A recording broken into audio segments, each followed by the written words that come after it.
A great and graceful day, University of the East, and to our panel of judges.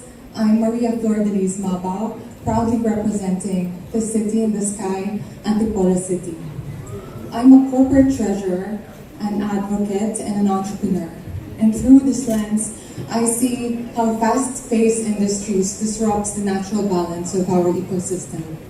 That's why I advocate for the preservation of our microbiomes, the tiny microorganisms that help sustain our climate, help regulate our climate, balance our oceans, and provide food. We may be part of the problem, but the silver lining is our power to be part of the solution. Thank you. Now it's time for our dearest judges and students to ask questions. Good afternoon, Antipolo. You mentioned about fast-paced industry. Let me mention one. The fashion and beauty industry accounts for 10% of global carbon emissions, and which makes it as one of the biggest environmental problems of our time. So you are part of the beauty and fashion industry and a beauty queen too. So what have you done so far to lessen your fashion carbon footprint? To everyone's knowledge, I actually own a fashion brand rooted in sustainable and conscious designs. We prioritize materials and practices that are gentle to our environment. Other than that, I also advocate for quality over quantity. We don't need a lot to be fashionable. We just have to be mindful of what we consume and the availability that we have.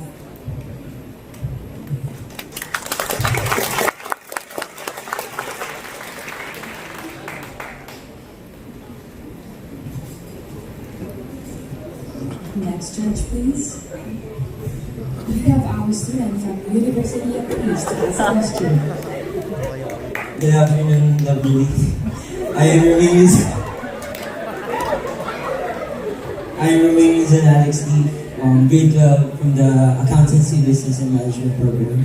And this is my question. Do you think climate activism on social media is enough?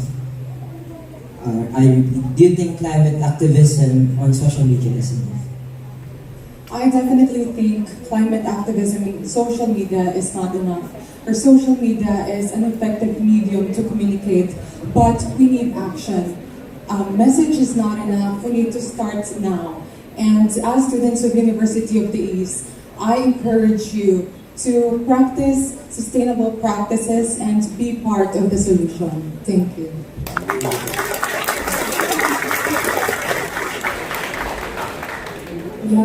We can ask for more questions from our student. My name is Benicio Ruban. My question for you is, how can we, as a people, strike a balance between urban development and natural conservation? We often see progress as building more and pushing humanity forward, but progress is defined by how we build more, we grow more without damaging our environment. I think what is needed is a plan to balance between how we can grow without damaging our environment. Thank you. Our next question from our judges.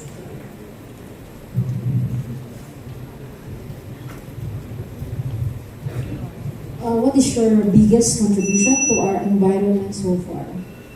And that's it. That was Antipolo City. Thank you so much.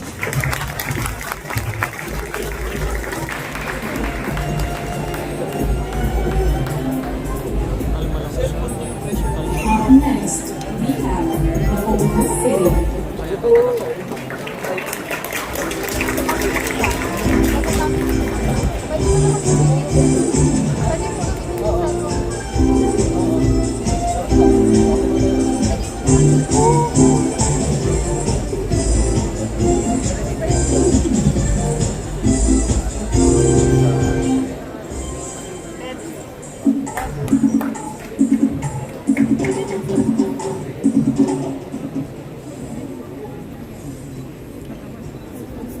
Good morning, ladies and gentlemen. Good morning, University of the East, or good afternoon, rather. I am Joy Barcama representing Bacoor City. For background, I graduated with a degree in Bachelor of Arts in Broadcast Communication at Polytechnic University of the Philippines way back 2018. Afterwards, I started working in the House of Representatives as a consultant, and after 2 years, I worked as a public relations officer in the Presidential Communications Office. Now, I'm working as a disaster resilience advocate for 2 tech companies in the Philippines and as a consultant in the city government of Bacoor, and working also as a professional host alongside. Thank you.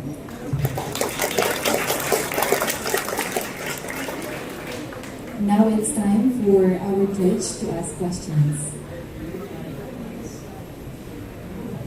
Hi, Ms. Bacoor. What do you think is a better strategy to encourage people to be environmentally conscious? Best strategy is to always feel for others. I think the biggest injustice that we can do to humankind is to become apathetic in times like this. So the best strategy is to really ignite that motivation, the determination for every humankind to be empathetic with one another. Because here, we all stand with intergenerational responsibility to take care not just for ourselves, but also for our earth. Because we have this responsibility to live on, not just for ourselves, but also for the future generation. Next question from our junior student. Hello, my name is Ashley. My question is, if protecting nature requires confronting your own lifestyle, habits, and even your privilege, what would you be willing to give up first and why? Thank you for that question. You know, I've been so guilty about fast fashion. Way back 2020, when convenience actually means ordering online, I actually gave in to the trend of buying things online, consuming so much plastic waste, consuming so much fashion trends. And for that, if I'm willing to give up one thing, I believe that is fast fashion. I think it's important for us to be conscious when it comes to making decisions that can actually affect our environment. One cloth can actually make thousands of waste in our environment because we are actually producing microfibers that actually harms our environment. So with that, as a beauty queen, I stand before you, willing to give up my love for love for fashion, for my love for the earth. Thank you.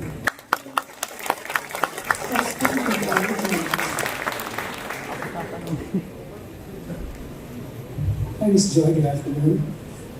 What do you think is the first issue, environmental issue, that Bacoor City will have to address?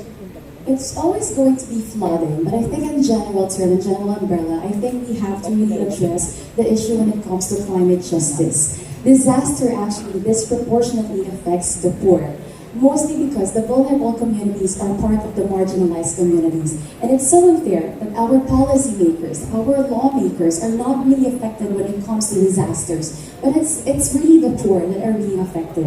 So when it comes to Bacoor, I believe we should actually address the flooding because they are affecting not just the livelihoods of our communities, but also the lives of our people. It's high time that we actually preserve not just the earth, but also the lives of the people who live in the earth. Thank you.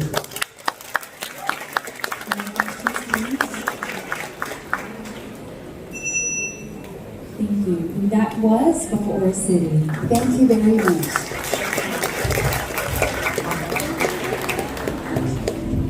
Up next, we have Mayubong Nueva Vizcaya.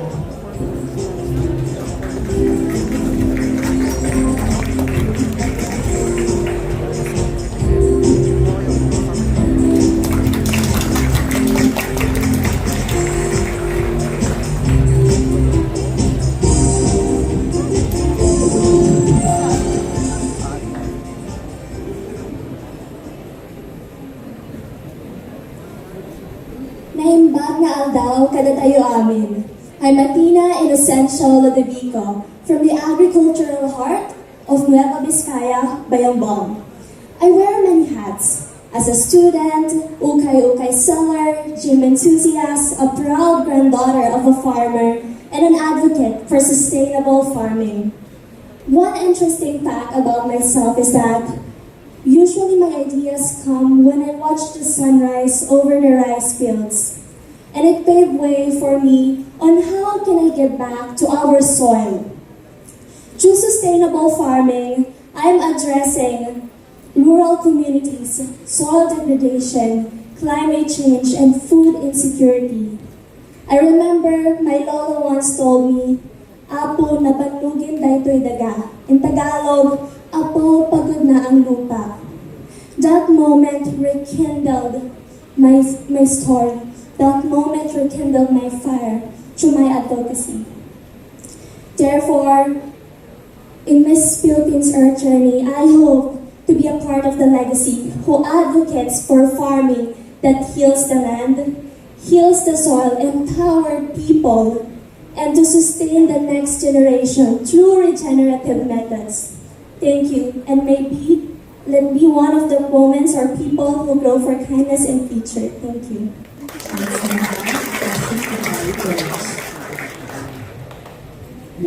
As a green leader, Athena, how would you encourage the Filipino youth to support your advocacy? I believe that representation is important. As a Gen Z myself, I am already advocating for causes that is close to my heart, such as the farming, sustainable farming, using my social media platform with the help of Miss Philippines Earth. Recently, I worked with our local government in Bayongbong, Nueva Vizcaya, where I aim to talk to the youth, where I preach about sustainable agriculture.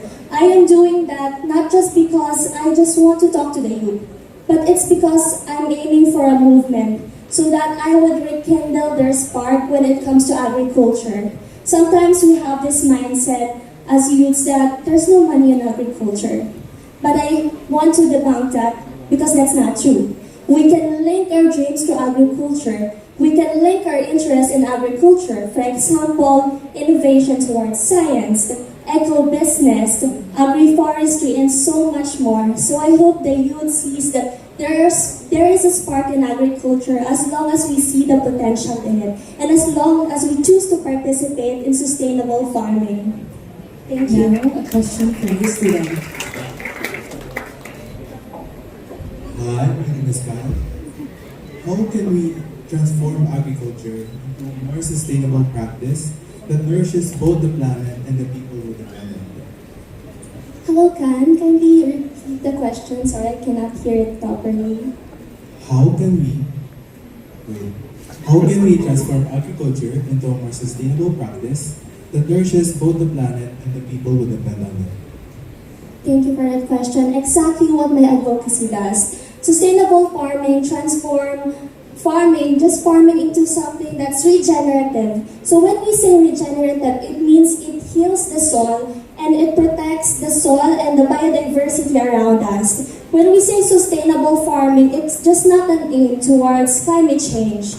You can actually hit two birds when we say sustainable farming because it addresses food insecurity, it addresses soil degradation, and many more. So meaning that if we engage anyone, not just our farmers, if we choose to engage everyone in these kinds of movement, we would be able to bring so much more in the table and empower our farmers as a whole.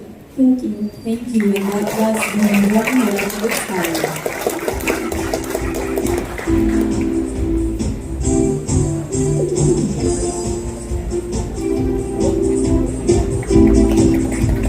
Up next, we have the Cabanatuan City.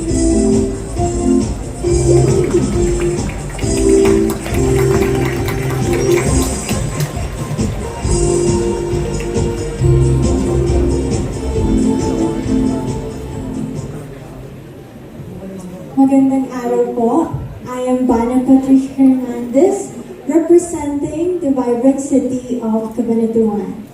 I am a student nurse who believes that healing extends beyond hospital walls. I'm also a daughter, a dreamer, and now a delegate with a heart for people and a voice for the planet. And my advocacy is sustainable healthcare waste management. It promotes proper segregation and eco-conscious practices, and through this advocacy, I aim to create a healthier planet while protecting both people and the nature. Thank you. Now it's time for our judge to ask. Good afternoon, delegate from Cabanatuan. Good afternoon, sir. Miss Philippines Earth has been doing this for 25 editions. So what do you think is the greatest legacy of Miss Philippines Earth? We all know that Miss Philippines Earth is a platform that blends beauty with responsibility. And our advocacy fits well in Miss Philippines Earth because we deliver knowledge and learnings through this advocacy. That's why I am here joining Miss Philippines Earth to help me share my advocacies, not just to my fellow youth, but to the whole Earth. Thank you. Now a question for the student. Hi, Miss. My question for you is, what's your stance on the use of single-use plastics, and how can we realistically lessen their impact in our communities? Single-use plastics is a major issue, and the solution is us. We need to be disciplined and responsible by using recyclables and single-use plastics or single-use materials. We can protect our Earth because we all know that plastics are the biggest reason. That's why our Earth is sometimes being ruined, and it affects the health and our environment as well. Not just the health of our environment and the health of the well-being of the Filipinos. Thank you. Another question from our judge.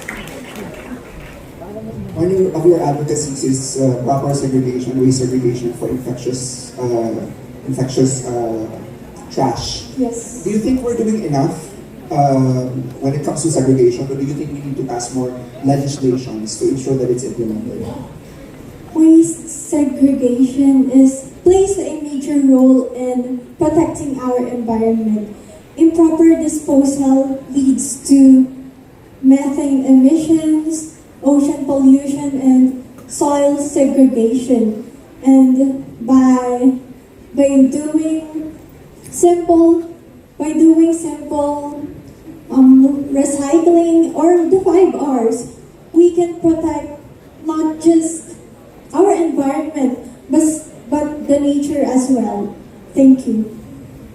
Last question from our judge, please.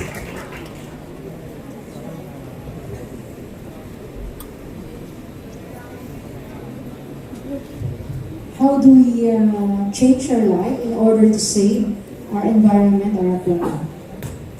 Again, how do we change our life in order to save our environment or our planet? Thank you, Bob. I believe that we can change our life by starting with ourselves. We need to be disciplined and responsible to be able to care for our planet. We need to take care of ourselves as well. Thank you. Thank you, and that was the Cabanatuan City.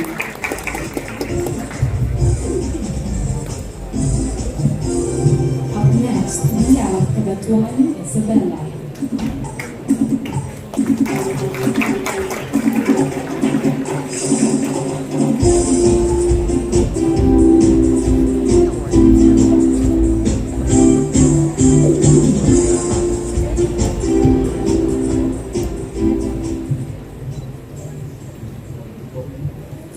Naibagang malayang kadatayo amin. Good afternoon. This is Abigail Ancheta Navarro Manangan, management accounting student, storyteller, advocate, and a Nepalabantan. A bold dreamer who dares to act, and a brave doer who walks the talk. As a daughter of Cabanatuan Isabela, I have seen how the Sierra Madre shield us like a mother. And so my advocacy is deeply rooted on environmental education with reforestation as its focus.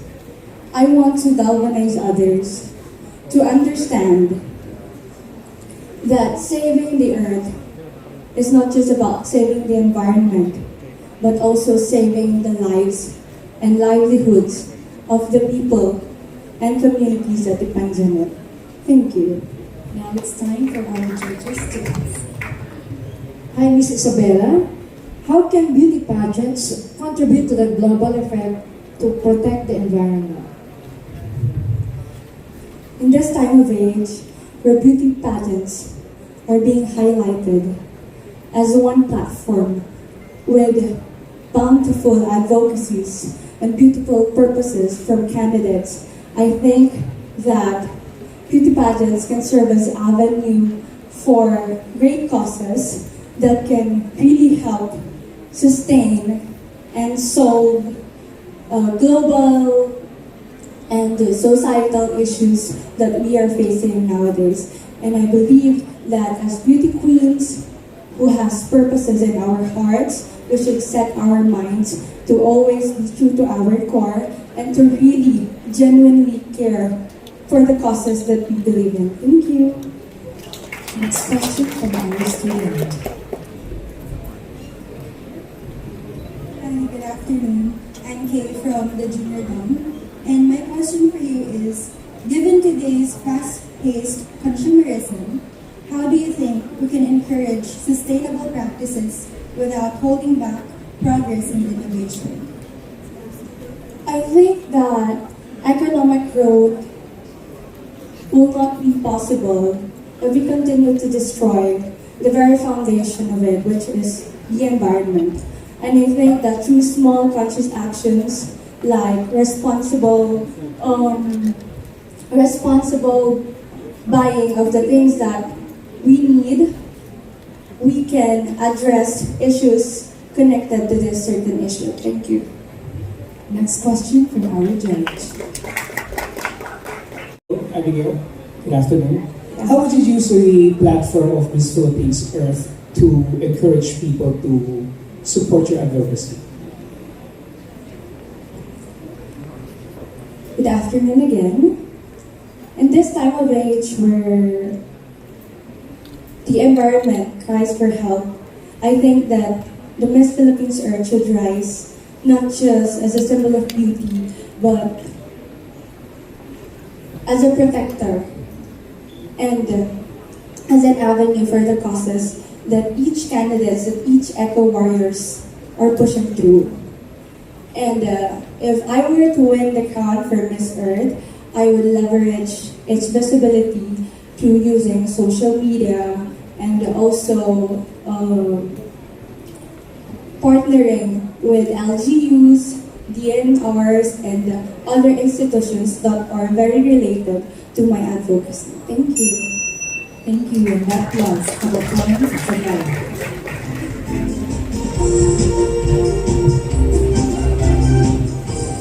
Up next, we have Filipino Community of England Beauty from Pangan, Pangasinan.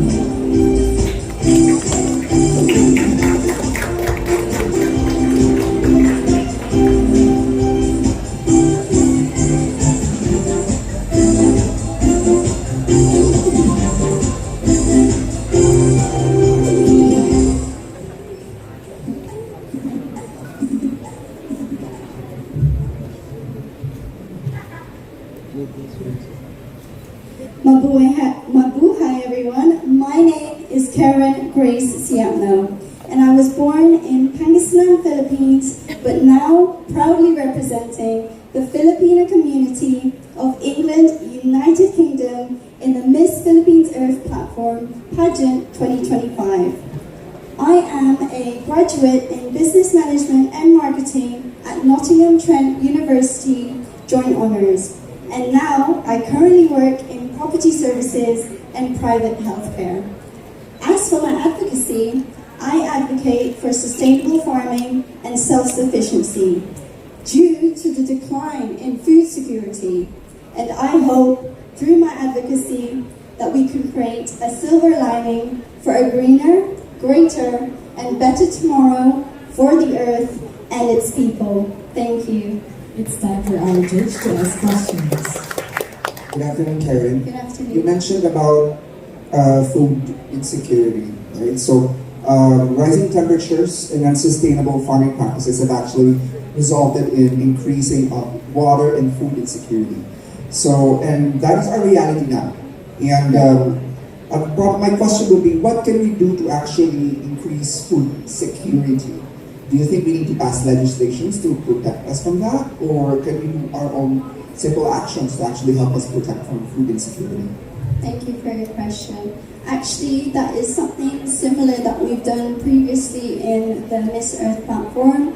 We currently did the Green Leaders in Action project that allowed us to advocate our words into actions in projects. And with my group, we advocated for recycled single-use plastics to encourage students to learn and grow their own food, to encourage them to plant plants in these single-use plastic containers, so that not only are they learning how to grow their own food, but then they can apply it when they're older. And I believe just the awareness in how to go back to your roots in simpler ways of farming is lacking in recent years, actually. I believe that we need to go back to what we've learned to have done previously, and I feel like we need to remember what we've forgotten to do from before. Thank you. Thank you for those actionable steps. Next, a question from the student.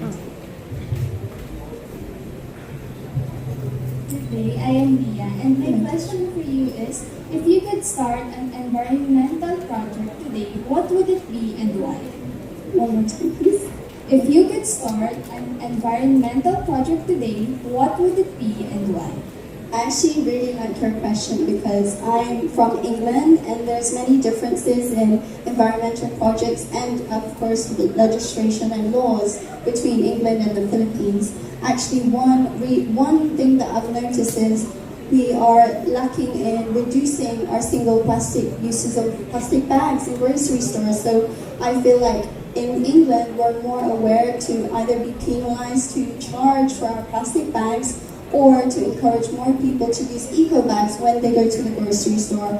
And I feel like if we adopt that here in the Philippines, we would not only change the ways that people live, their lifestyle and their mindset to bring about changes in their single-use plastic usage, but also reduce that here as well. And I hope to do that here. Thank you. One last question from our judge.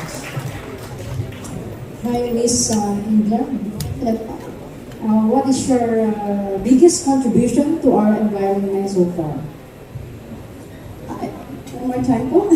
What is your biggest contribution to our environment so far? I believe that my biggest contribution so far is joining Miss Philippines Earth.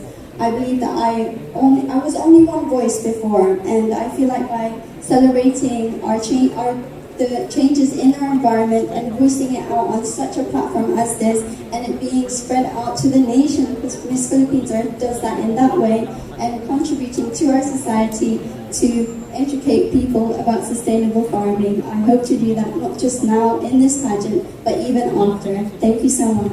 Thank you.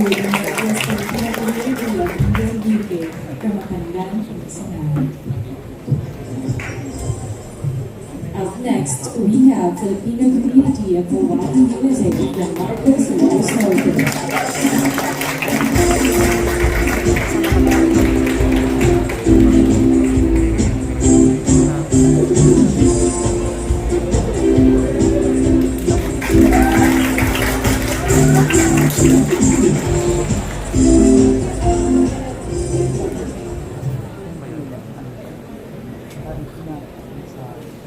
I see trees of green, red roses too. I see them bloom for me and for all of you. And I say to myself, what a wonderful earth. In Hawaii, we have a saying, aloha. Aloha means hello, it means goodbye, but it also means love. My name is Joanna Lee Ukal, representing the Aloha state of the earth. Aloha from my heart to your heart. Before I begin, I'd like to fill this room with nothing but aloha. Could I please ask everyone to turn to your neighbors, look at them in the eye, and say aloha.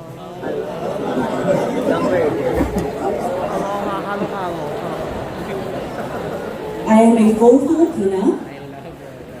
My dad is from Ilocos Norte and my mom is from Mindanao. And over a year ago, I was living in New York City, living a very, very busy life.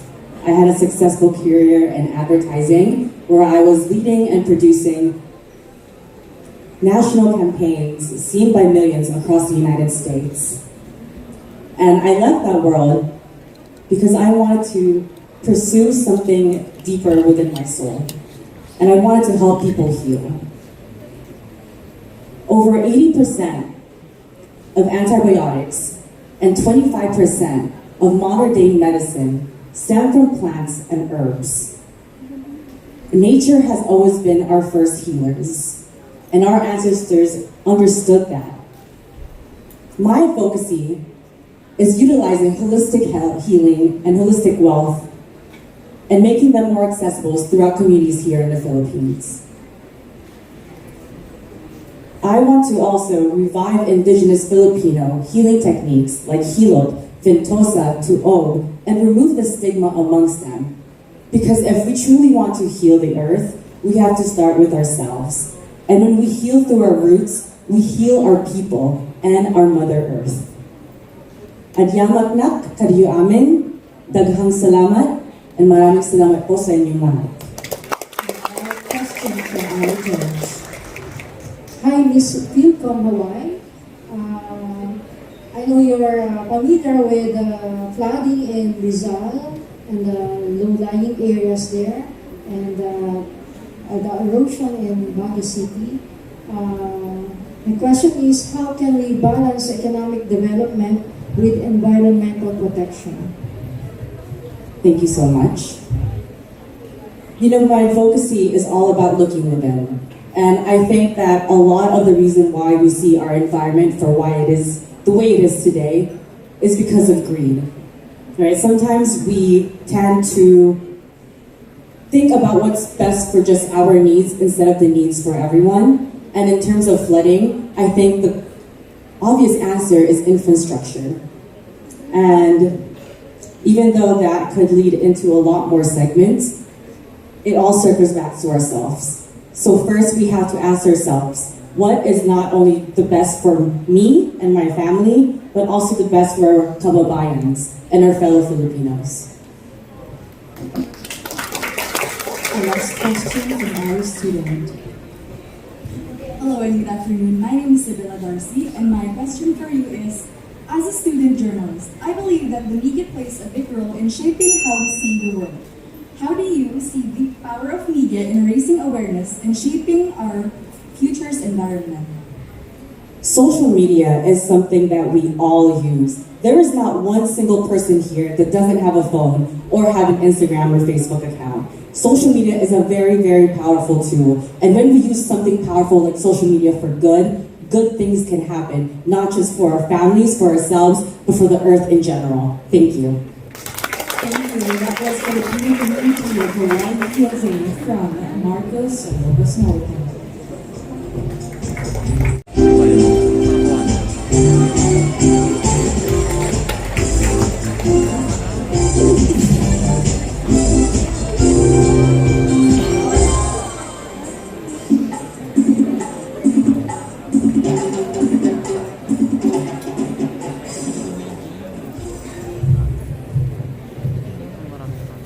Maayong adlaw sa inyong tanan.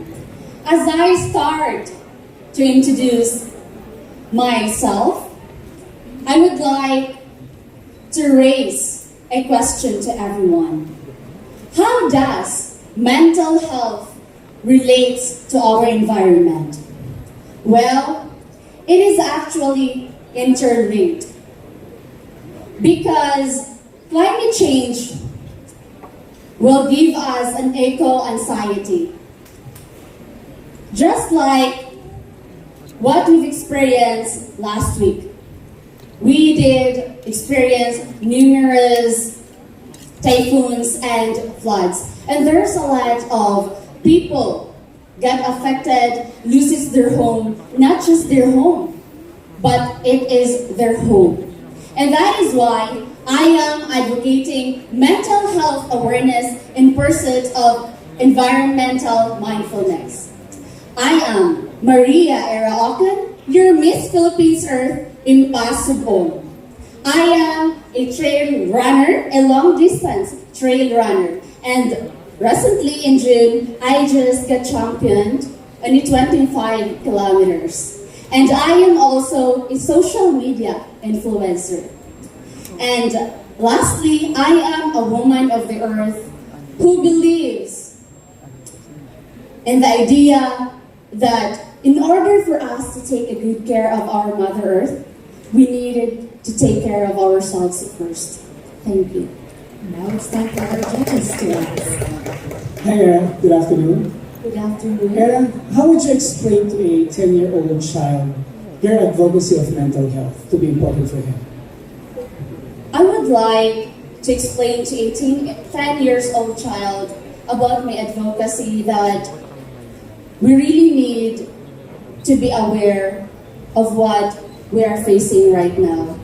Because me, as a child who did experience the upbringing of poverty, I did experience a lot of hardships in life.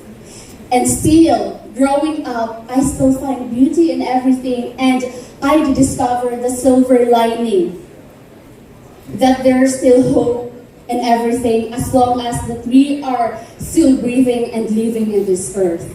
Thank you. Next question from our student. Good afternoon, everyone. Maayong adlaw. Maayong adlaw. My name is Alina Mamao Arroy, President of the Young Psychologists Club, and my question for you is, how can we, the youth, create a long-term actionable plan to tackle today's most pressing environmental problems? So, as a youth itself, we Filipino know to have a positive mindset in everything that we are facing and hardship that we are having.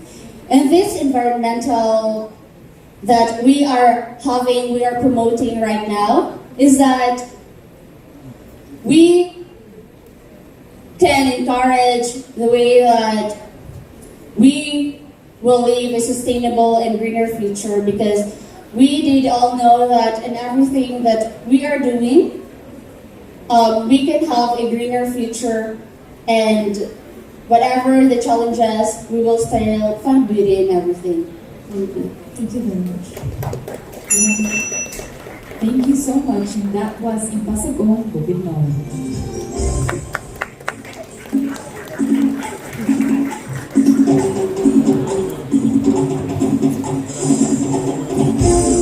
Next, Imo City.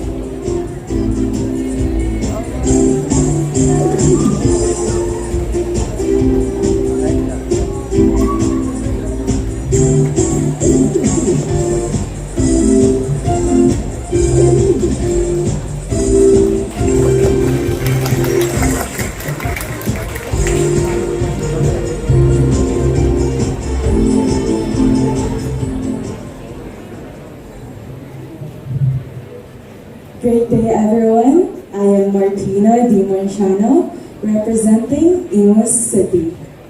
And my advocacy focuses on environmental education because as a student myself, I believe it to be a vital foundation for a more sustainable future. Because I believe that education, it is not just about knowledge, it's about cultivating a deep respect for our nature and remembering how our everyday actions impact it. And more so, as a leader, I will lead by example because I believe that change starts with someone who believes that it is possible, and I will make it possible. Thank you. And also, might I just add that everything that I will say right now will purely come from my heart. So I hope that every single one of you here will remember everything that I will say and will impact it through your hearts and through your mind, because I am speaking in front of all of you through my heart and not through a script. Thank you. Now it's time for our judges to ask. Good afternoon, Martina. You mentioned about environmental education. And environmental education and awareness seems to be the theme for majority of the ladies in this edition. So I think we need to step it up from awareness to action. My question for you is, what concrete actions have you taken to address pressing environmental concerns in your region in Imus City, Cavite? Thank you for that question. What I have done to promote my advocacy, environmental education, is to promote sustainability, especially in Imus, where our LGUs and barangays are supporting sustainable practices, which I also participate in, and I will continue to do so. And it is what I'm doing right now. It is not just about this pageant. It is not just about for this pageant, but it is for our environment, for the betterment of our future, not just for the nation, but for the future generations as well. Thank you. Now a question from the UA student. Good afternoon, everyone, especially to you, Miss. I am Maria Samira Dalsote, and my question is, what gives you hope when facing the many challenges our planet is going through, and how would you share that hope with others? What gives me hope, honestly, is myself, because throughout this pageant, I never really thought that it was possible for me to be in front of all of these audience and to speak on behalf of my city in front of all of the national audience. And I believe that hope is possible when someone is truly present and truly passionate with what they are doing. And I believe that I have those traits. I believe that I am passionate. I believe that I am genuine with what I'm doing right now. And I truly believe that that makes a huge impact, not only for myself, because I believe that each and every single one in this room has a purpose. And I believe that my purpose is not just to be a woman of the earth, but to be the voice for the earth. Thank you. One last question from all the judges. What is your biggest contribution to our environment so far? Thank you for that question. I believe my biggest contribution for environment. My biggest contribution for the environment is to give my full self, my full authentic self, and my genuine passion to create a bigger and brighter future for the environment, not just for myself, not just for my family, not just for my community, but for the entirety of the nation. Because I believe that it is really possible if you would believe it, and I believe that it is possible. Thank you. Thank you, and that was Imus City.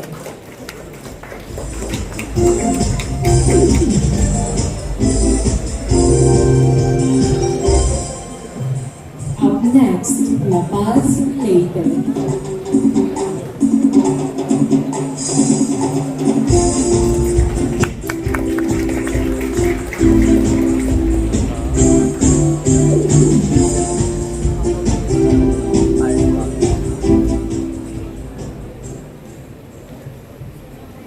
Maupay na adlaw, University of the East Manila, and a pleasant afternoon to each and everyone. I am Angel Rose Campo Tambal, proudly representing the Municipality of La Paz, Province of Leyte. I am a licensed civil engineer working at the Department of Public Works and Highways, Regional Office 8, and I am also a Super Typhoon Yolanda survivor. That experience turned my pain into purpose, which led me to advocate for sustainable engineering and environmental education. And through my advocacy, it helps empower people and helps them understand the power that they can hold once they have gained that knowledge. Through my experiences, it had opened my eyes how we can be a part of the solution, how once we gained that knowledge, once we gained that sense of purpose, we will be a silver lining to empower our communities. Thank you.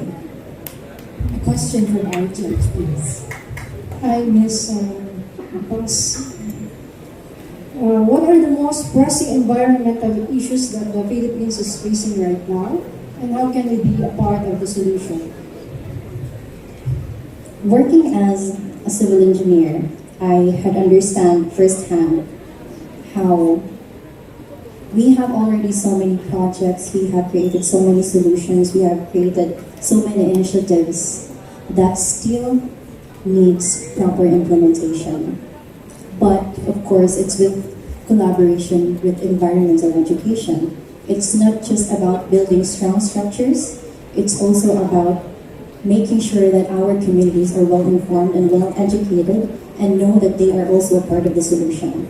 It's not just about trusting and relying on the infrastructure itself, it's also about knowing your capacity, your choice, and contributing to our society.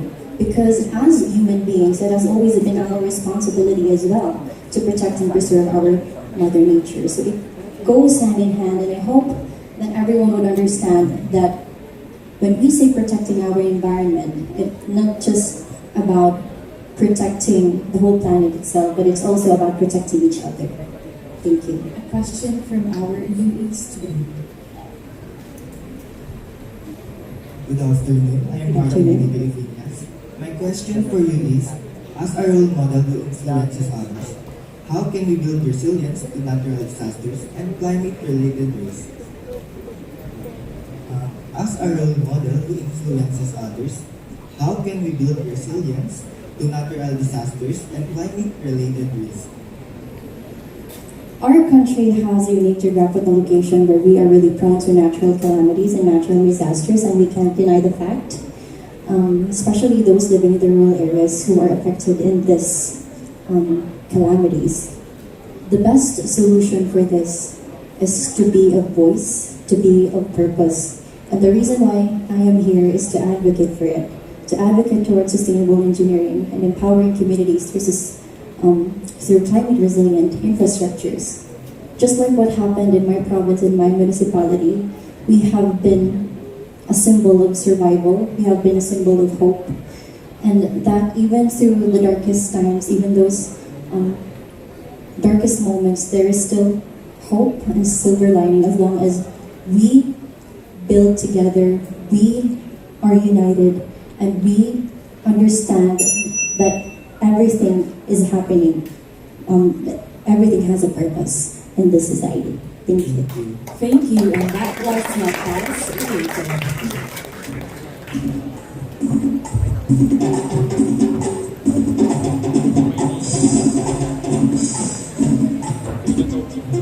Up next, Las Piñas City.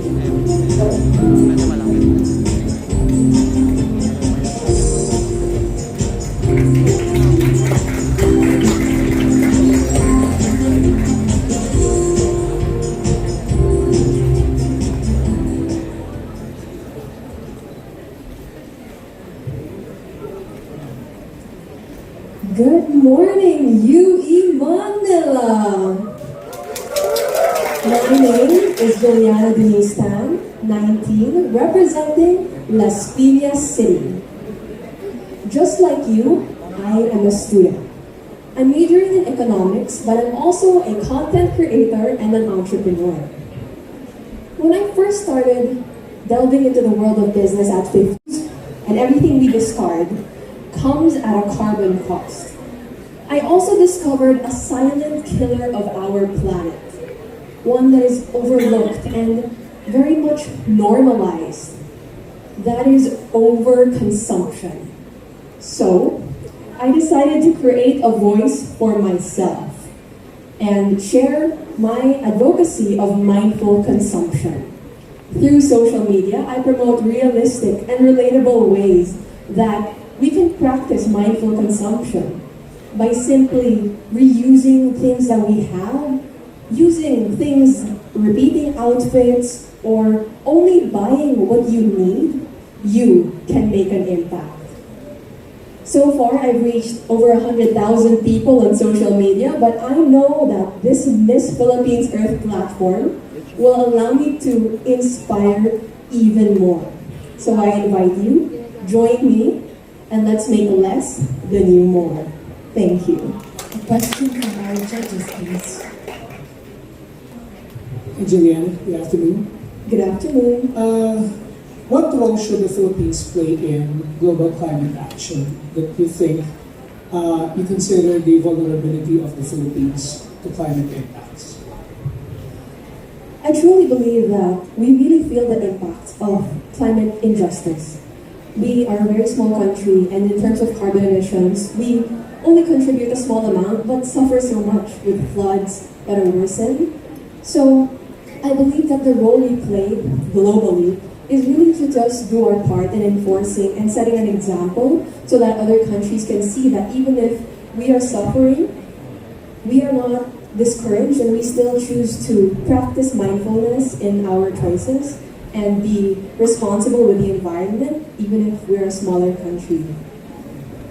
A question from the US student.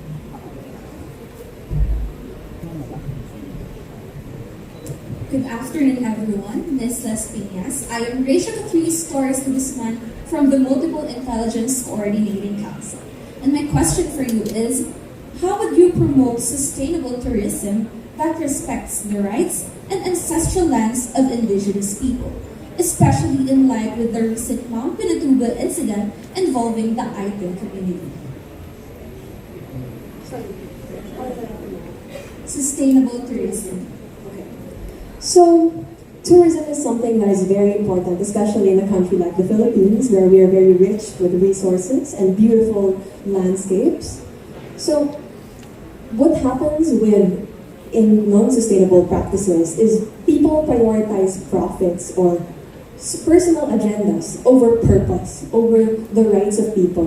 They only see how they can benefit and ignore how the people there suffer. So in order to promote sustainable tourism, I believe in advocating for those people, showing their stories, telling their stories, so that the people who are, prejudicing them can see what they're doing, who they're impacting. Thank you. Thank you. And that was Ms. Piñas City.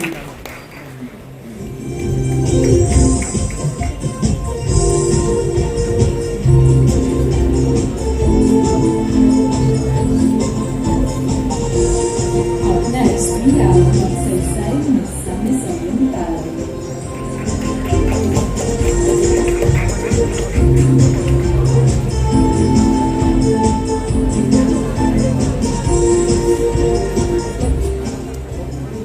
Maayong adlaw, I am Juanchgip Gundaya Espantalion, and I'm currently 23 years old. I am a proud education graduate where I have learned not just to teach minds, but to touch hearts. My love for learning and educating grew into a passion for giving, from charity works to environmental preservation, which is why I am an advocate of preservation-centered tourism, which definitely taps the aspects of culture and heritage, ecotourism, and of course the life on both land and underwater. And speaking of life underwater, my municipality, Magsaysay, in the province of Misamis Oriental, is actually a proud home of the endangered hawksbill sea turtles, which I have here in my cells right now. And I have been a witness of how my municipality have been taking part on preserving everything that we have. And this actually pushed me to really use my field in teaching and education, and also the platform that I was able to gain together with Miss Philippines Earth as an organization to really encourage everybody to take part in allowing preservation, not just to be taught and educated, but for it to become a lifestyle, and a lifestyle which we can pass on through generations. Thank you. A question from our judge. Good afternoon, Quench. Nothing, sir. What would you consider a defining moment in your life that helped you shape who you are today, and how will you use that in case you become a spokesperson for Miss Philippines Earth? For several years already, I have been working with the local government unit of Magsaysay, especially when it comes to the tourism department and preserving our hawksbill sea turtles. And I firmly believe that that shaped me as a woman today, because I was able to really learn the value of having hope, let's say silver lining and everything. there's really hope because regardless of the sufferings that you have and regardless of the experiences that you have had in your life, there will always be hope and you can really do great things. And if I'm able to really become a spokesperson, which I am right now, having the opportunity and the platform and joining this national project specifically, having the special advocacy of Miss Philippines Earth, I am really willing to use my voice and to offer myself, to offer my service, not just to bring back something to the community, but to bring back something to our environment and to Mother Earth. Question from our student. A pleasant afternoon, Miss Magsaysay, Miss James Arbital. I am Chelsea from the Multiple Intelligence Coordinating Council. And my question for you is, as a Miss Philippines Earth candidate, if you were to write a letter to the next generation about the state of our planet today, what message would you leave behind and what legacy would you hope to be remembered?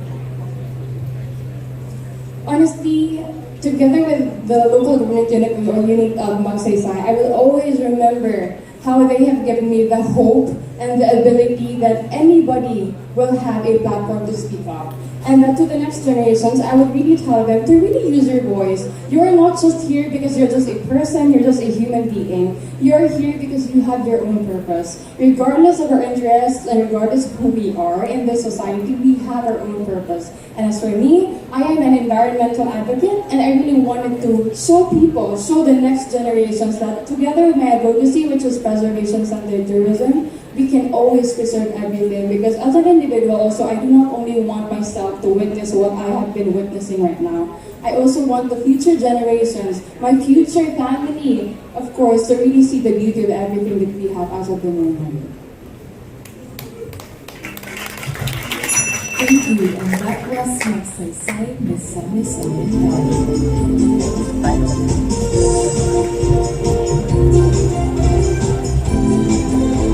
Up next, we have Malay Balay Siri.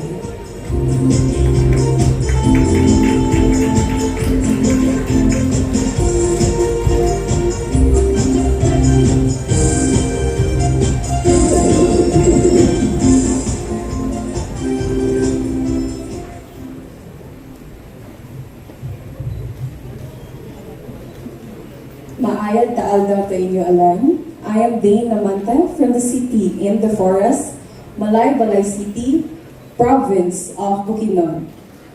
I am an advocate of preserving native flora and reforesting our roots through community partnerships. So mainly my advocacy is all about propagation and preserving the native species of Bukidnon. And I chose the alocasia. So why the alocasia? Alocasia is endemic in Bukidnon and it is also endangered right now due to habitat loss, soil erosion, and of course the ignorance of our people. So I am working hand in hand with an IB community in Malay Balay City led by Dato Manipagos and also with a registered botanist, Dr. Leslie Casas Lumos of Bukidnon State University. So mainly, my advocacy isn't just all about planting, but it is also about reclaiming, restoring our culture and heritage. Thank you so much. Question from our judge. So talking about flora and fauna, if you could implement one environmental policy, what would it be and why? As an earth advocate, I carry on the weight of our environmental issues as much as the weight of our possible solutions, like preserving our native flora. Because I believe by doing this, we are contributing to our Mother Nature. So I am implementing to preserve our native flora, specifically in Bukidnon. So we are contributing to our Mother Nature because I believe that we cannot live without our Mother Nature, but our Mother Nature can live without us. Thank you. A question from the UP student.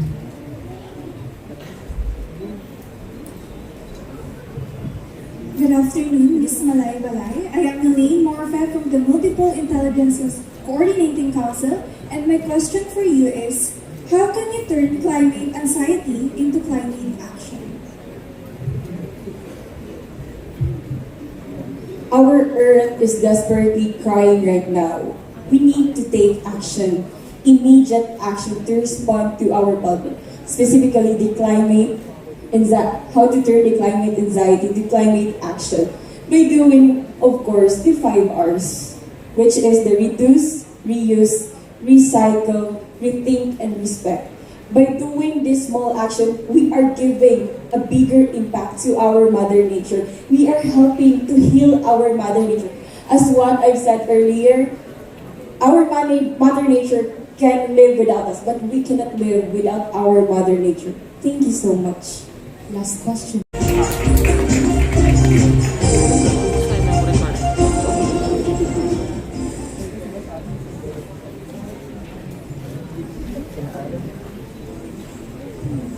The rush of tourism may boost progress, but it also silences and erasing our indigenous wisdom, the Manubo tribe. Maanyag nga adlaw kaninyong tanan. I am Alden Ross Balaba, proudly representing from the multi-awarded Guinness Public Market in the Philippines, Maramag, Bukidnon. At 23, I strive for a healthy mind, joyful life, and impactful individuality.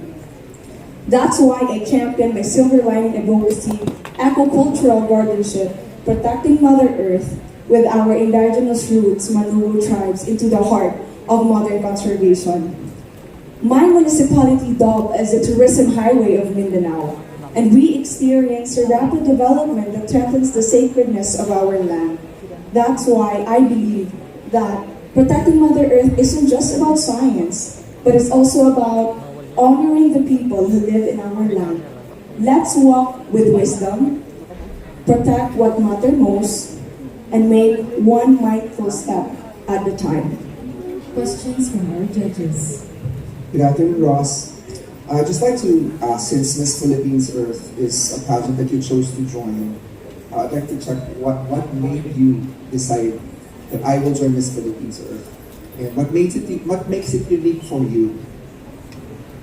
Thank you, Sir Mark. Miss Philippines Earth is a pageant platform that talks the walk. First, it is a pageant that had an advocacy that could strengthen our environmental and contribute to our environmental justice. Second, it is a pageant platform that strengthens and empowers women in a way that we candidates can be a voice of the voiceless.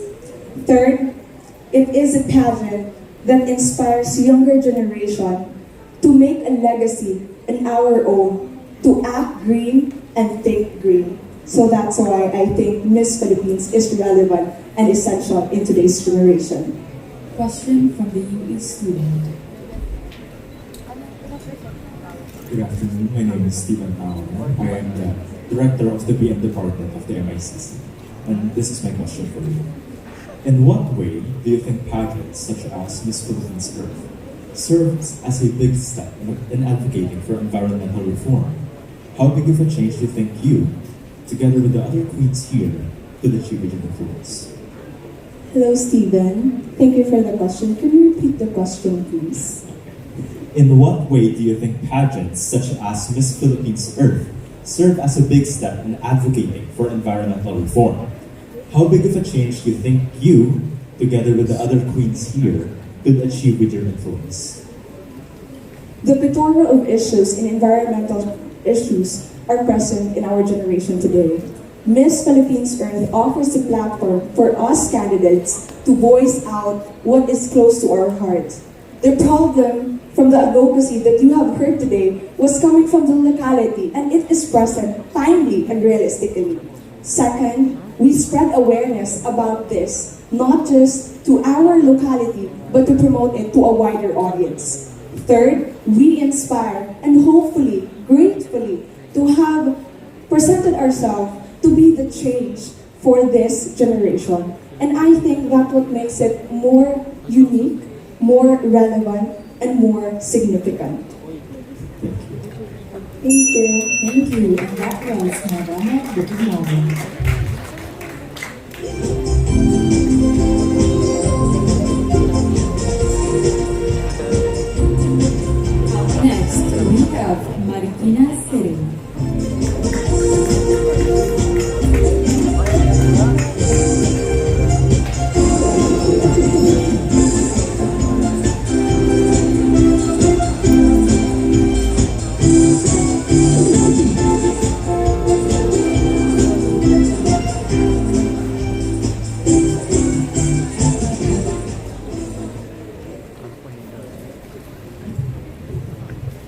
Magandang araw po sa inyong lahat. My name is Lorea Balbuena from the shoe capital of the Philippines, Marikina City.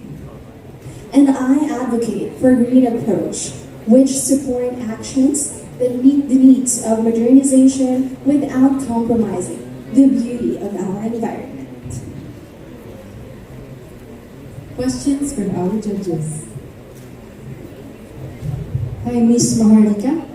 How does ecotourism contribute to the protection of the environment? Can you repeat the question, sorry? How does ecotourism contribute to the protection of the environment? Well, thank you so much for that wonderful question. As a tourism student, I believe that ecotourism is very important, and I am very grateful that students are learning ecotourism as well in schools. And I believe that my advocacy, which is the green approach, is very relevant to the younger generation who are studying ecotourism or tourism. Because, I believe that my advocacy is simple, doable, and real. And with this advocacy, I believe that I can empower the youth to turn these eco habits into a lifestyle. And I can also show to the people of the earth that even the simplest or even the smallest green step can lead us to the brightest silver lining. Thank you. Question from you, student. Good afternoon. Good afternoon. My question is, how can an apolitical environmental advocate such as yourself convince communities to act on environmental issues even when political connotations are inevitable? I see. Well, yeah, my advocacy is actually green approach, which is also aligned with supporting actions that meet the needs of modernization, but without compromising the beauty of our environment. And I believe that if I were to promote and inspire every local government units in our country, then we can also achieve what other countries have achieved, like Singapore. They have a lot of green buildings. Thank you. More questions from our judges, please. Hi, Lorea. Good afternoon. Good afternoon. Lorea, how would you balance the concept of ecotourism to the business owners without compromising their economic growth? I see. Well, yeah, since as a student who studied tourism of other countries like Singapore, I have been very interested on how other countries was able to achieve those green buildings. And I think that if our local government units or the government itself will study more about how we can do building projects like green buildings without compromising our environment, that I believe that we can also achieve that just by studying. Thank you. One last question from our judges.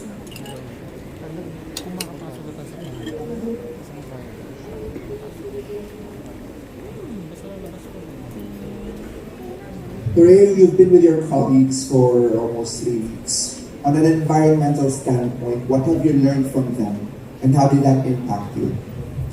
I see. Well, to answer your question, I am very grateful to be part of the Miss Philippines Earth organization, and I believe that the best lesson that I've learned is that also about the nature, which is that the nature always finds a way, and I believe that I am grateful that I am part of the solution as being part of the Miss Philippines Earth organization. Thank you. Thank you, and that was Marikina City.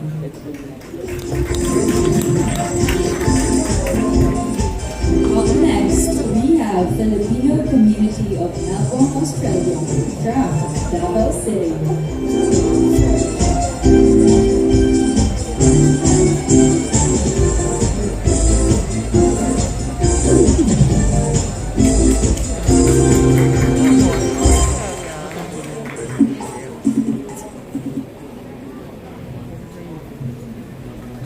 Magandang umaga, everybody, and good day. My My name is Alexa Rhoda. I was born in Davao City, and I now proudly represent the Filipino community of Melbourne, Australia.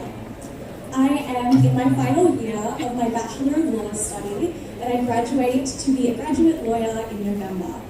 My advocacy revolves around plastic reduction. Unfortunately, a couple of years ago when I was working at the Supreme Court in Australia, I discovered that I had cancer cells in my body. And at the time, I did a deep dive to understand what causes cancer cells and what exacerbates them. And I found that microplastics is a major cause. So from this research and my blessed platform of Miss Earth, I want to advocate to individuals, manufacturers, and the government to take change now because it impacts your health, the ecosystems, and ecotourism here in the Philippines. But the silver lining is we can create change. Questions from our judges.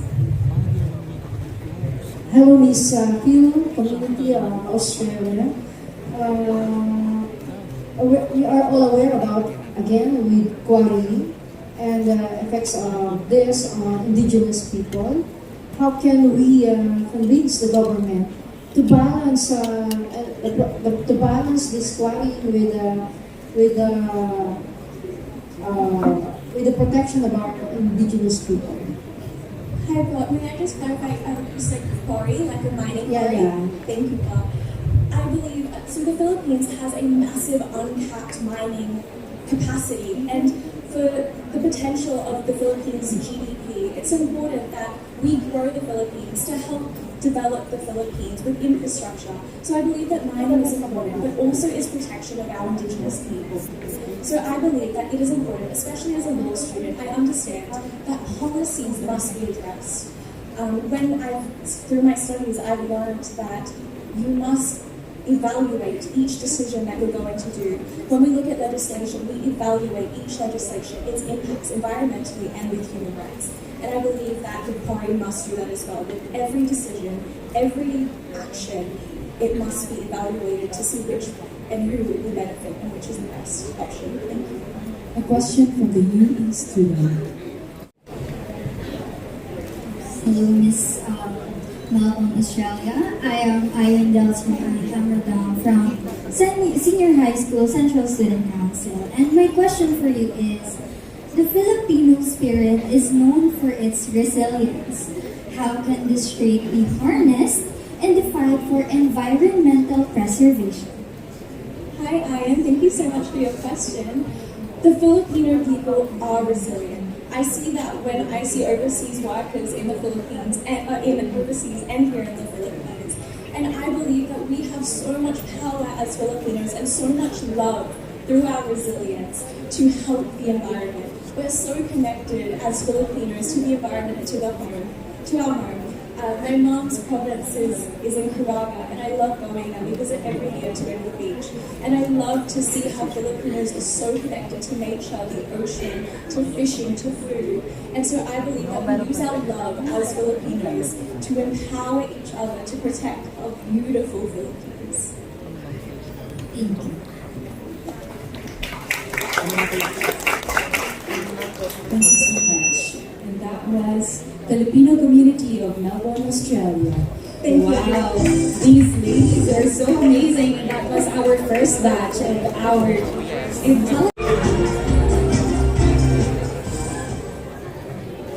Mabuhay, mahal tana. I am Maria Mandetti Villanueva Kakam, Miss Philippines Earth Namhan Oriental Mindoro. I am a graduate of Bachelor of Science major in Medical Biology here at University of the East in Manila. It is an honor to be with all of you today. The Philippines is blessed with rich biodiversity. But what happens if this is threatened by careless waste disposal? It's not just about pollution. It's also about affecting the way the lives of many Filipinos. That's why my advocacy is focused on proper waste segregation, proper waste disposal, and proper waste management. Because of the recent typhoon that hit the Philippines, we have seen all of these devastating effects firsthand. You have seen all of these devastating effects firsthand. It's heartbreaking to see many Filipino people lose their lives. Our farmers, our fisher folks, it's devastating to see them lose all of their livelihoods. That is why I think that the future or the next generation, what they need is not just awareness. They need empowerment in order for them to act. And remember that every piece of plastic that you pick up is one less threat to the earth. And also, it may be a small act, but together, you and me, we can create a lasting impact. We can create change that can create big lasting impacts for the earth. And that is why I urge each one of you here to refuse single-use plastic. I urge each one of you here to encourage your friends, your family, your classmates to talk about the earth, to help love and care for the earth. Remember, we do not need to be perfect. We just need to be united. And also remember that every small act for nature is a giant leap for life. Thank you. Question for the judges. Hello, Maria. Hi, Sir Marky. Good afternoon. Good afternoon. And I think we talked about this during our training, that roughly 40 billion tons of plastic is already making its way to our ocean yearly. And I even mentioned that the National Research Council of the Philippines conducted a very recent study, just January of 2025, that when they tested the seashells in a lot of ports in Navotas, Manila, it tested positive for microplastics. If you recall that, we talked about that. So what are you personally doing to actually reduce the use of plastics or even educate people of its dangers? Well, back in Nauhan, Renta, Mindoro, I really advocate for this. And also, what I'm doing is that I'm starting small within my friends, within my family, within my colleagues. I teach them to segregate their waste. I teach them the effects of the use of single-use plastic. And I also do cleanup drives, coastal cleanups in our community, because starting small doesn't mean that you have no great change. Starting small means that as an individual, you know the impacts, and as an individual, you know where to start. And starting with your family, your friends, your colleague is a great act of change. And also, in addition, I am also working for the Provincial Government of Oriental Mindoro back home. So I'm also starting with the people there that goes in and out of our office. I try to educate them. I try to give them the things that they need. And also, when they come to me, I will make sure that they leave not just with the things that they need, but also with piece of information that I can share to them. That's all. Thank you. A question for the student. Hello, good afternoon. My name is Evan. My question is, what can the Philippines government do to support green businesses? What can the Philippines government do to support green businesses? Well, I think they should strengthen the Ecological Solid Waste Management Act of 2000 or the Republic Act 9003, which focuses on reducing, recycling, and repurposing solid waste. And also, this also focuses on solid waste management. This also focuses on this proper waste disposal, proper waste segregation, and proper waste treatment, because we have different kinds of laws, environmental laws here in the Philippines, but we just need to strengthen it. That is why I think what the government needs to do is not to implement more laws, but rather they need to establish and further all these existing environmental laws in order to help all those green businesses that you said. Thank you. Thank you. And that was Malcolm Oriental Mindoro.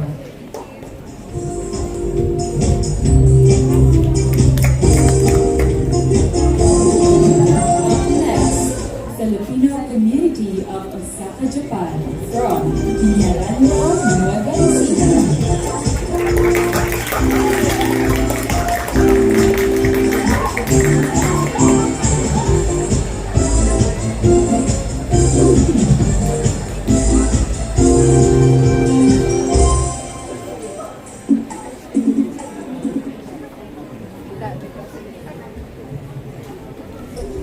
Higashinoda Gakuno Minasamon, konnichiwa. Or should I say, good afternoon everyone and the people of University of the East. I am Shervy Yumeno, a Filipino-Japanese social media influencer, a small clothing business owner, and a model. And I am proudly representing the Filipino community of Osaka, Japan. My advocacy is sustainable fashion, a movement I'm passionate about. I believe that true beauty uplifts not just people, but the planet. And here right now, I want to share that awareness because as someone who grew up loving fashion, I know how much waste the industry creates. And that awareness sparked a commitment in me to promote rewearing, upcycling, and promoting or supporting the local or ethical brands. And as Miss Philippines Earth, I want to encourage or inspire the others to hashtag wear the change, where style can be a tool for sustainability. Thank you. Question from our judges. Hi, Miss Filipino community in Osaka, Japan. Hello, Marisha. Good afternoon. How can we promote environmental education and awareness among younger generations? And any specific proposal on this? Well, as I've mentioned in my introduction, I am a social media influencer. And actually, my niche in my social media are actually the youth. And for that, I think it's easier for them to absorb the information when they're using their social media, and that will be my platform to promote the environmental responsibility we actually need to do. Thank you. Question from our student. Good afternoon, I'm Seth. My question for you is, beyond winning this pageant, how will you ensure your voice and advocacy continue to make a difference for the environment? Thank you very much for that question. Even before I joined the pageant, I've already been advocating sustainable fashion. And with or without the crown, I will still use my voice and still work on my advocacy to share it with everyone and to promote by sharing easy things that they can actually do to do small changes, because small changes can lead to big changes that could actually help to preserve our Mother Earth. Thank you. Thank you. One last question from our judges. Hi Shirley, good afternoon. Hi Sir Gary, good afternoon. Environmental misinformation spreads rapidly on social media, right? Yes. What strategy would you employ to combat false narratives while at the same time promoting science-based environmental education? Thank you. For that, I will research and trust or check those trusted news or platforms that can actually have the information that is really accurate, so the people won't be fooled. And for that, we can use those informations to help the people and inspire everyone that everyone should think clearly or double or twice and make sure the information they are getting are actually accurate to avoid misinformation that could actually affect our environment. Thank you so much. And that was Filipino. Arigatou gozaimasu.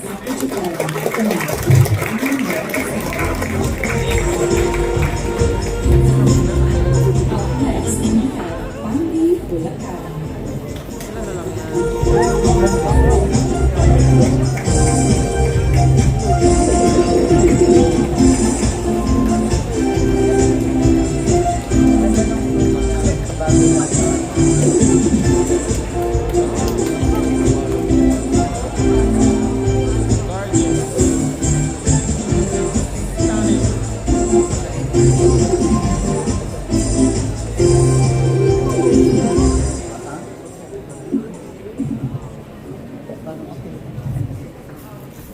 Good day, everyone. It feels so good to be back at the very same stage. I'm Chelsea Conapana Cruz, 22, and I'm proudly representing the municipality of Pendik, province of Bulacan. I'm actually a young entrepreneur and a business administration student. I have my own private resort as well as my clothing brand, That's why I came up with my advocacy, which is hashtag Be Green, businesses going green. And this is my call to action for entrepreneurs to lead by example, to lead with purpose and sustainability. Because I am a firm believer that even the smallest act of kindness can really go a long way, just by reducing and eliminating the usage and production of single-use plastics, and as well as embracing greener operation. So today, let's choose to be kind, let's choose to be green. Thank you.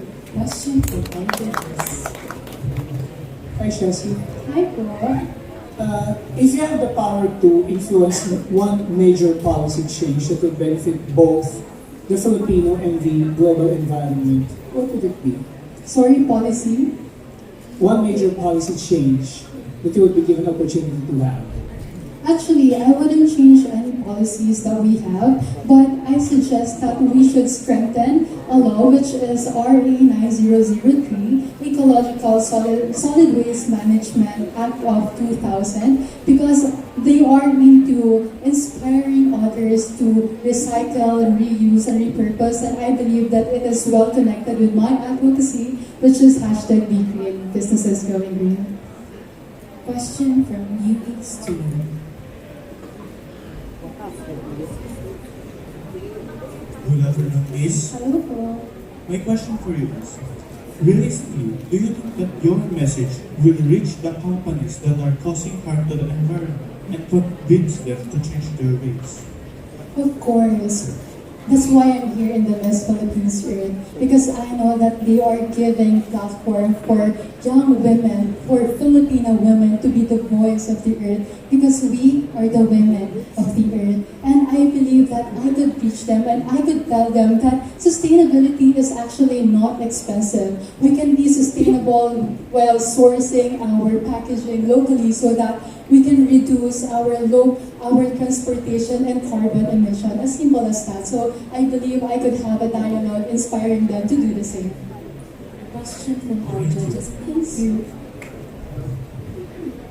Hello, Chelsea. To highlight your cause, and you are provided a platform now, and comes with it, you're also under scrutiny on social media, and sometimes in person. So how do you handle that? Well, I handle those things by just being in the moment.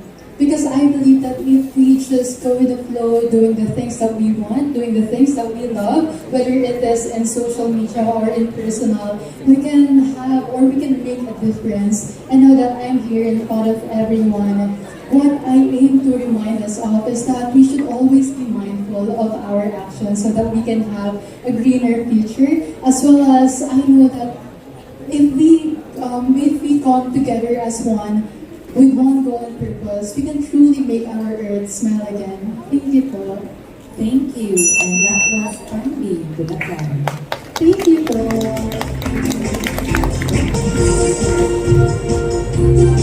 Up next, we have Paranaque City.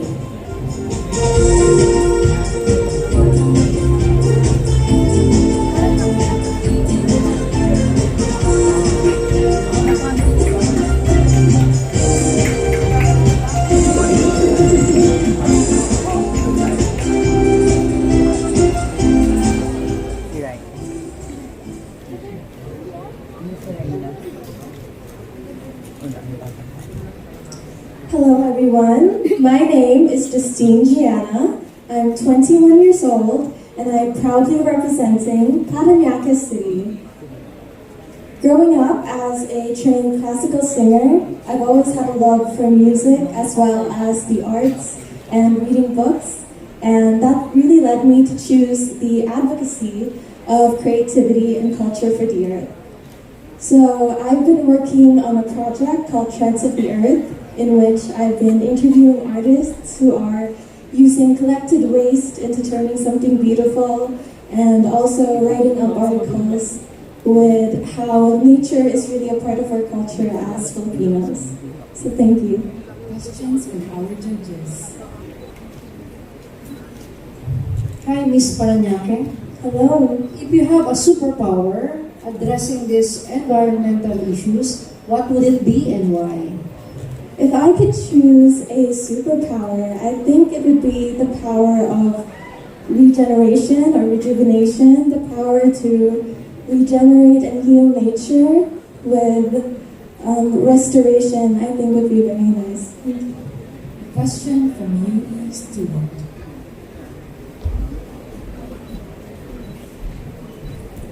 Good afternoon. Hi, good afternoon. I am Nawaf and here's my question.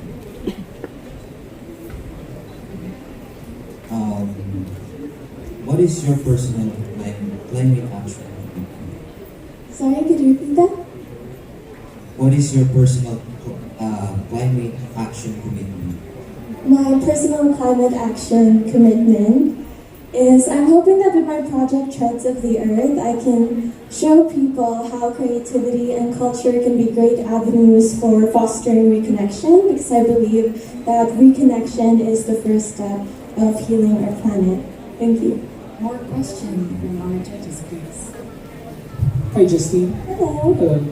How can you empower Filipino women to become more effective as environmental advocates, wherein it's a male-dominated sector? Well, one of the organizations that I'm working with, Planet Cora, is actually giving jobs to women with rebuilding and refurbishing mangroves in the Las Piñas Paranaque Wetland Park and different mangroves in the Philippines. So that's something I'm very proud of and something I want to partake more of after this competition. Thank you. More questions from our judges. Hello, Justine. Hello, Sir Mark. I just have a very interesting question for you, which is, aside from you, who do you think should win Miss Philippines Earth? It's a difficult one to answer because I've been interacting with all of these girls and each has a really unique way of bringing their qualities and contributing back to the environment. So I think I would leave it up to the judges of the night because I could go on with each of the girls on why they would deserve to win. Follow-up question. Okay, let me ask a follow-up question then. Sure. So what characteristic you think you have is that stand out for you that makes you fit to be Miss Philippines Earth? Well, the unique quality I think that I possess is using my artistic interests in really contributing back into the environment and encouraging artists to use their craft as well to highlight the stories and voices of others even in times of crisis. I think that using that kind of creativity can really spark hope. Thank you, and that was Paranaque City.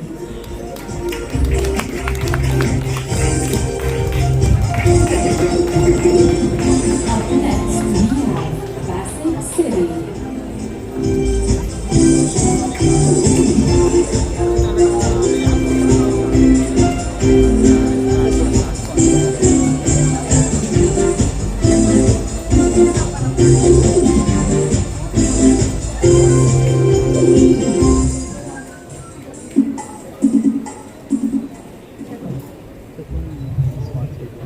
Magandang umaga po sa inyong lahat. My name is Florence Danica C. Sanchez, and I'm your Miss Philippines Earth 2025 Pasig City.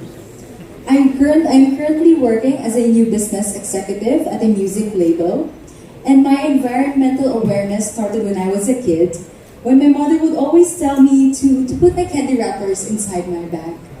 And that really helped me to become who I am right now. And now I am advocating as someone who is advocating for mindfulness in intentional choices, especially beating plastic pollution.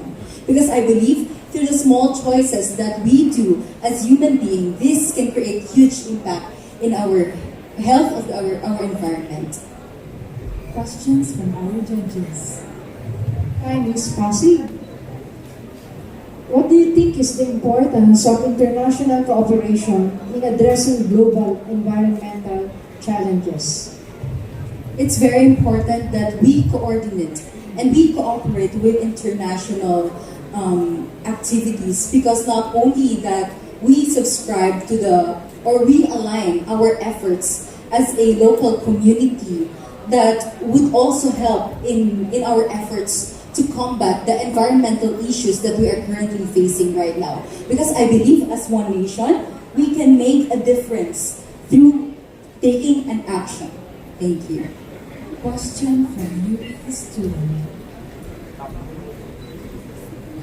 Good afternoon. My name is Danica Hartem Simpo, and from Girls Catholic of Philippines. For my question, as an advocate for environmental awareness, how would you inspire students like us to take meaningful actions against climate change, especially for those areas with limited resources? Again, I've been a student also. Thank you for your question, actually, Danica. We have the same name. I'm very happy about it. But then, again, I'm a student also before I become a worker or an employee. But what I always think about is that we have to empower the students, not just to amplify their voices, but also involving them in our initiatives such as tree planting, or giving them like a talk or being part of a workshop, because through that we just not give them the power to be a voice to their community, to your other peers as well, but we also give them the power to create change in our future. Thank you. More question from our judges, please. Hey Clarence, what motivation would you take with you that for 10 years from now, you will be still doing your advocacy? You know what? Your question is very nice, because every night that I go back to my bed and sleep, I think about the things that I've done throughout the day, if I did fulfill my purpose. And when I go back to the essence of my life, and I think about that, my essence is not just to take care of the people and be here as a purpose, but I'm here to be an inspiration and be an eco-warrior, to use my hands to work with the organization I am with, which is the Miss Philippines Earth organization, and become an advocate and take actions for the pressing issues that we are currently facing right now. One question from our judges. Hi, Sir Marky. Hello, good afternoon. Good afternoon. I know that with a woman with a title, pressure also is seeping through. How do you handle pressure? Well, I always go back to the people who believes in me. Not only the family, but also the city that I'm currently carrying. Through the influence that I have and the responsibility that I'm currently carrying, I always put it in my heart that I am here for a purpose. I'm not just here to be a beautiful person, to be an inspiration, to wear beautiful clothes, to be dolled up, but I'm here to always go back what's dear in my heart. Thank you, Sir Marky. Thank you, and that was Pasig City. I know that in Rizal, deforestation is a major concern, and I know that every hour, forests the size of 300 football fields are cut down, and Sierra Madre was not spared from it. So since deforestation has political, economic, and social implications, how will you even help reconcile this, and what should we do as a people? Something related to political, what we can only do is the things that are in our control, and that is to basically plant trees. I myself been actively engaging to different schools in my communities and encourage students to plant trees. And I am proud to say that in my project, Seeds of Change, Saving Earth Through Education and Dedication, in 2 months we were able to plant 270 trees. And that's something that I'm really most proud of, that even if deforestation are really rampant in my hometown, I am proud to say that we are able to plant that amount of trees. Thank you. Question from UP student. Hello, I am Marina Margaret Austria from the Girl Scouts of the Philippines. My question for you is, what do you think of mandatory environmental service programs for students? I think environmental education should really be mandatory in schools. Not only that, it gives awareness to the student, but it gives the student the realization that we are all caretakers of this earth, and it is our shared responsibility to take action for everything that's happening to our planet. Thank you. More Thank you. question from our judges, please. So what steps can individuals take to foster a more inclusive and accepting society, and what role does it play in environmental protection? Number one is to be mindful. We have to be mindful of our actions. Does our action help our planet, or does our action damages our planet? We have to be mindful and think of everything that we do, because I don't see the sense of making these actions if we're not positively impacting our planet. Follow-up questions, please. How would you use the platform of Miss Earth Philippines to influence global environmental policies? Miss Philippines Earth will provide me the chance to turn my love for nature into something greater, into something bigger, and that is to raise awareness for the causes that I deeply believed in. In my project, Seeds of Change, I was able to actively engage in different schools in my hometown, and I'm proud to say that I was able to do that not just in my platform, but also by Miss Philippines Earth. Thank you. And that was Lilia Rizal. Thank you.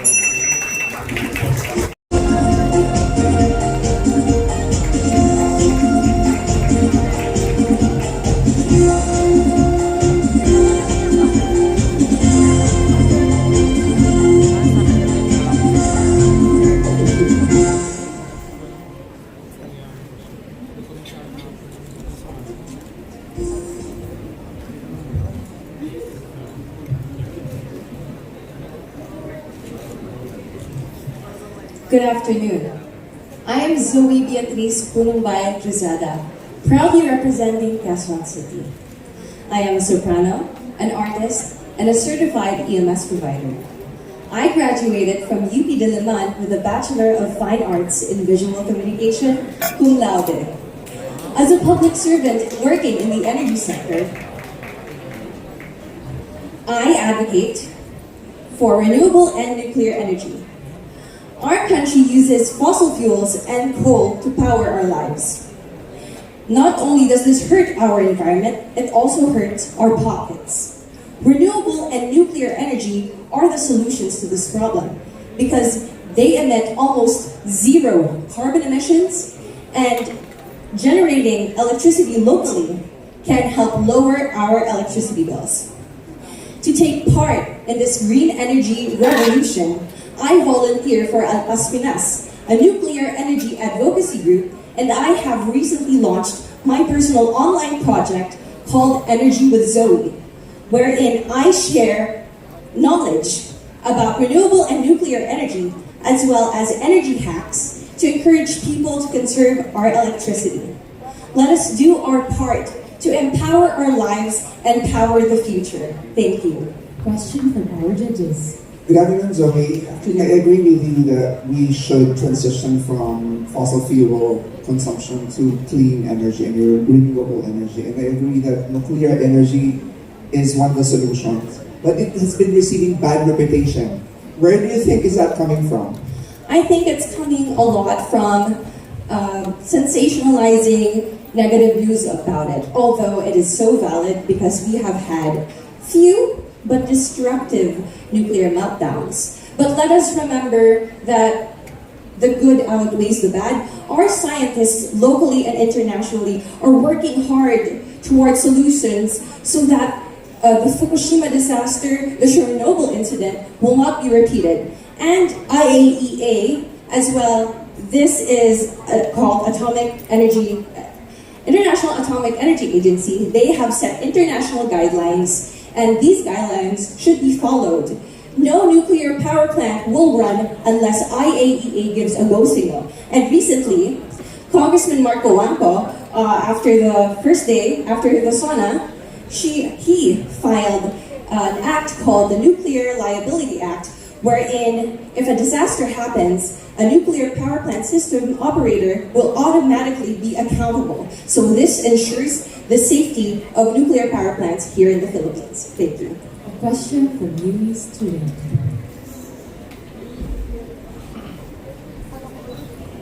Hello, good afternoon. Good afternoon. I'm Mr. Sarza, and my question is, Would you support international intervention if a country is exploiting its natural resources irresponsibly? Yes, I agree with international intervention because sometimes countries are overrun with greed and corruption, and neutral international entities should step in and stop this because this is for the good of our country. Thank you. One last question from our judges. Since non-renewable energy, like fossils, will last for, I think, some years, and we need to transition to renewable energy, what are your perspectives on the challenges that we will face in accepting the change? These are birthing pains, and it's part of the green energy transition. In any transition, there will be birthing pains. What we must do is mitigate these birthing pains with proper implementation of green energy policies that are being drafted and implemented right now by our government agencies in the energy sector. Thank you.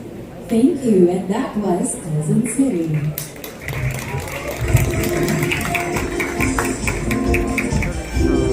Next, we have Filipino community of Rome, Italy, from Batangas City.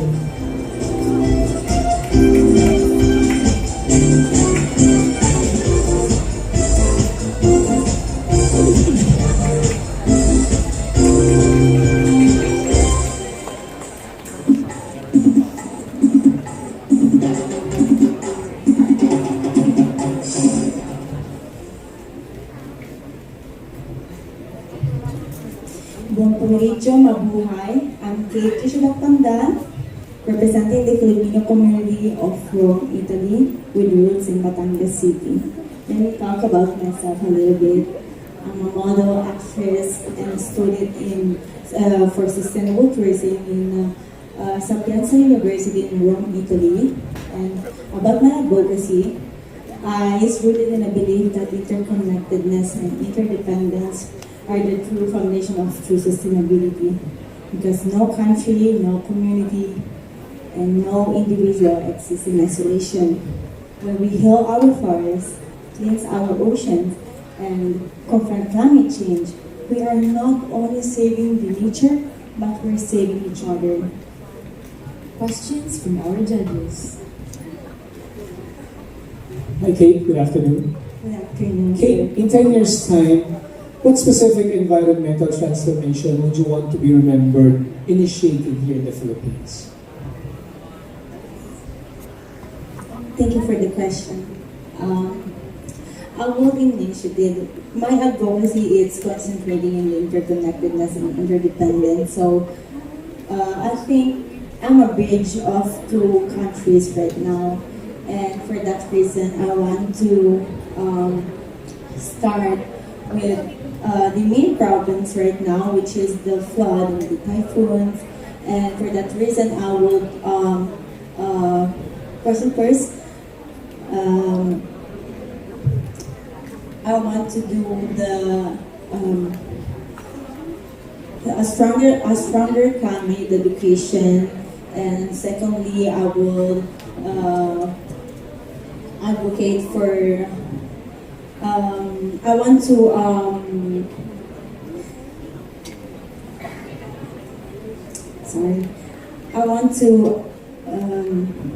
for early disasters, for early preparedness disasters, and most importantly for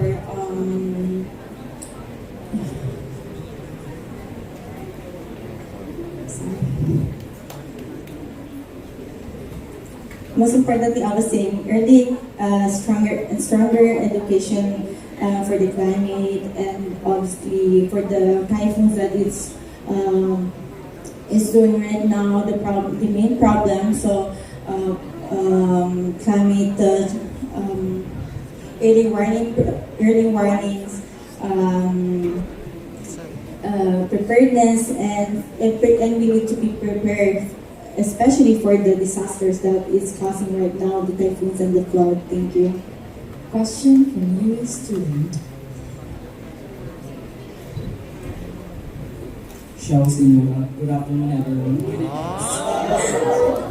My name is Bullet Alexandros Taana, and here's my question for you, Miss. Do you believe that environmentalism is a privilege only the rich can afford? Why or why not? Can you repeat the question, sorry? Do you believe that environmentalism is a privilege only the rich can afford? Why or why not? Maybe because I think that we can afford it all. There are all just a help for us. We are the ambassador that who's going to ask help for them, and for that reason, I will amplify my voice. I will be the voice of for those people who are unheard, and for that reason, I'm going to ask from these people who are rich that you said that to help the Philippines to be a stronger country about the climate change, and for that reason, my advocacy is about working all together. So for that reason, we're going to work together to have a more stronger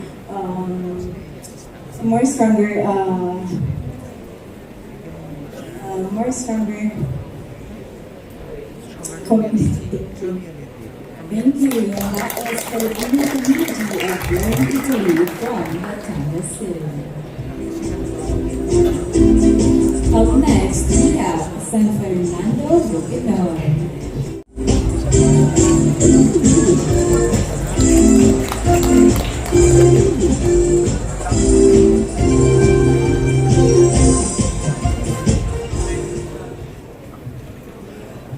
Maupyan Aldo Kenyuoli. I am Ella Marie B. Anfasa from the hidden paradise of Bukidnon, San Fernando.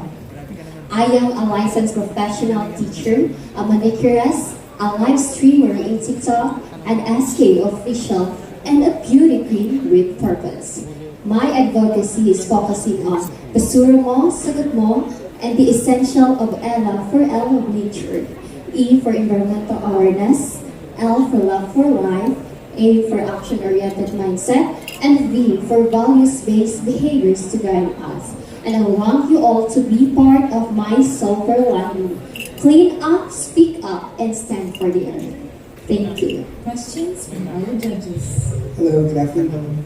Good afternoon, sir. I'd just like to check, what would you consider will be the lowest point in your life? And how did you manage to get through that lowest point?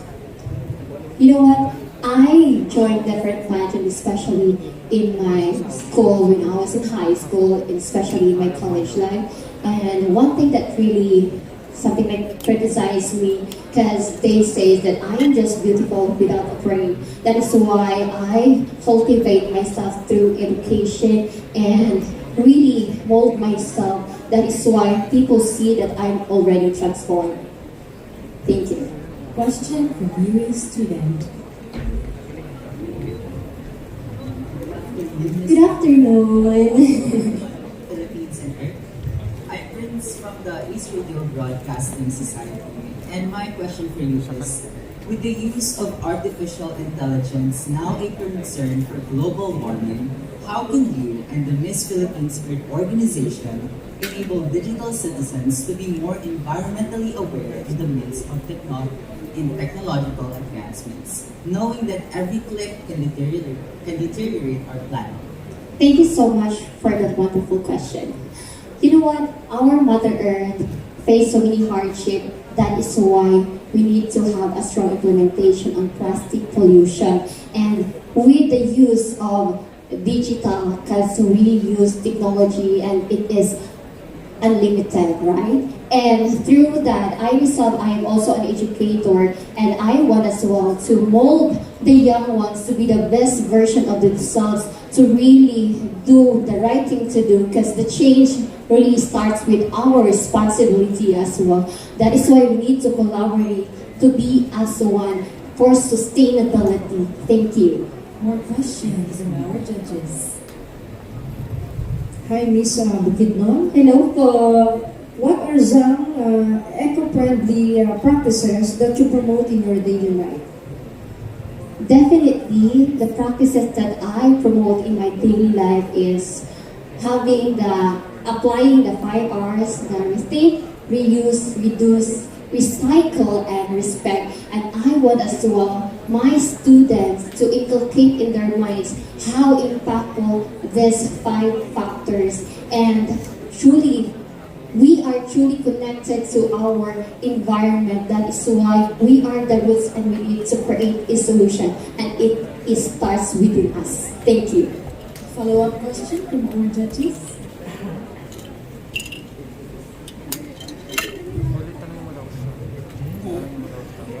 Hello, good afternoon. Good afternoon po.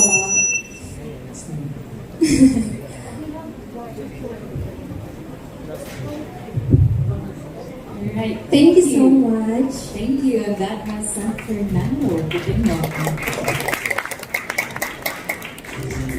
Up next, we have San Miguel, Bulacan.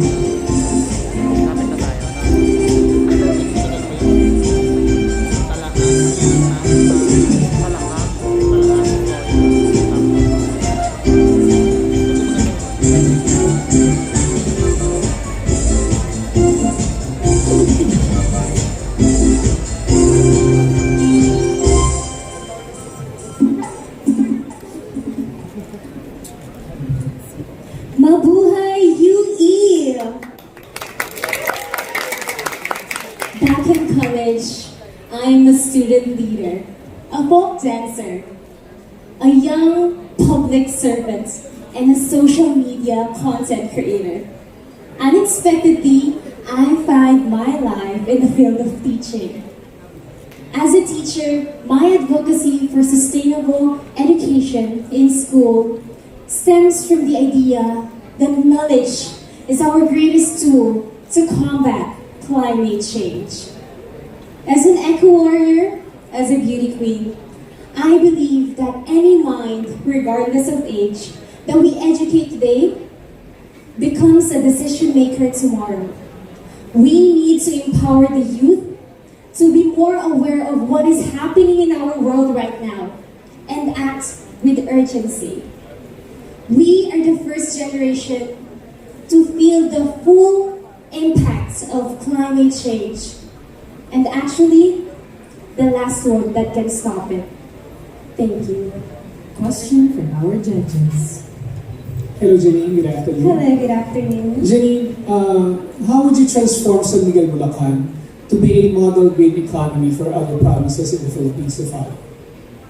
Thank you. San Miguel, Bulacan is surrounded by green pastures and a lot of trees because we have sidelined with Sierra Madre. And I think I can transform San Miguel, Bulacan into a green community by incorporating my advocacy, which is Greener School, Greener Future, which I started now. Because I'm going to certain schools and giving the knowledge to each student, and giving and planting them these knowledge will serve it to become the community that can encourage the community that knows how to take care of the planet Earth. And as a teacher, I will use my platform to be someone that they can see as a role model, someone who knows what you preach. Thank you. Question from UE student.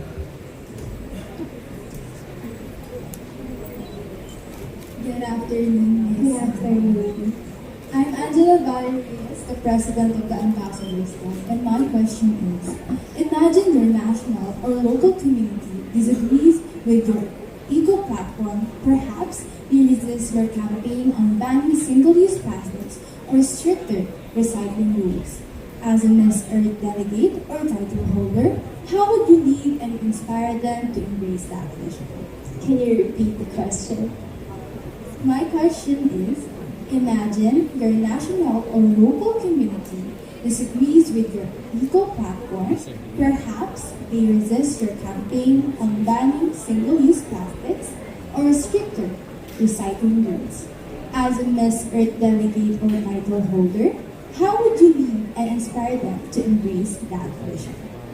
As a Miss Philippines candidate, I think I can encourage them to embrace that knowledge by incorporating the correct and proper dissemination of knowledge.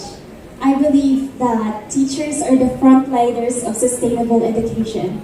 And as a teacher, I will incorporate different awareness seminars that I can use in order to change their minds. Because I believe that there is no wrong opinion or there is no wrong thinking. But we can incorporate or we can add more into that in order for them to be more knowledgeable of what they are talking about. After all, that is what I live for. That is to empower, to connect, and to influence, all for the goodness of our earth. Thank you. Thank you, and that was Sunny Gray with Hannah.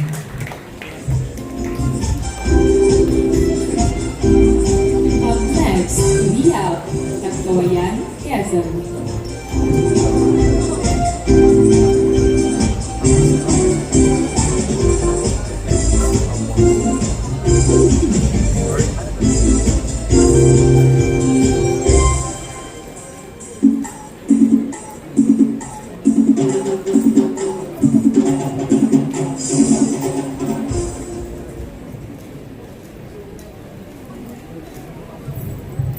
Magandang hapon po sa ating lahat. Mabuhay. I am Riza Apitan Mendoza, proudly representing the municipality of Tagkawayan, province of Quezon. I am a student, just like everyone in here, I am still studying. I am studying at the Philippine Normal University, taking Bachelor in English Education. I am also a model. I do freelance modeling from time to time. But right now, I am a beauty queen advocating for my advocacy entitled Awakening the Tide. As a pre-service teacher, I have seen the value of education. That's why I aim to bridge education with marine biodiversity preservation, where I want to focus on the youth and the young ones. And the young ones, especially those people who are living in our coastal areas. My goal is to visit their communities and plan environmentally sustainable projects that focuses on the discussion of proper waste management and banning of our single-use plastics. Because I believe that these two factors are the most important aspect that we should always look into when protecting our marine life. And that would be all. Thank you. Question from our judges. Fiona Raisa, as a student and a future teacher, how do you think will you use your skill, your knowledge to help influence people to further your cause? Thank you, Sir Mark. As a teacher and as a pre-service teacher right now, I would like to use the platform that has given to me by being the role model to my students. Being a teacher is like a mother, like an ate, like a leader in a classroom. And with that opportunity, I will be able to teach and influence the young minds of the people or the students who are following me. And with that, I would like to be the source of knowledge of these students. Question from you, student. Hello, maayong hapon sa inyo tanan. I am Ella Joyce Adlingly from Ambassadors Club. And my question for you is, if you would be crowned as Miss Philippines Earth 2025, what do you think is harder? Changing the environment or changing the human mindset? And how would you use your role to lead through both? Thank you for that question. I believe that both of these are challenging. But the most challenging is changing the minds of the people. Because we can always act right for our environment, but not everyone will follow. Not everyone will do the same. It will be a challenge as for the next Miss Philippines Earth to do this thing. But I believe that if you are passionate enough and knowledgeable enough and hardworking enough to encourage the people and inspire the people, I know that in the heart and in the mind of these people, there will be always great actions to help the environment. Thank you. Thank you. And that was Takayan Quezon.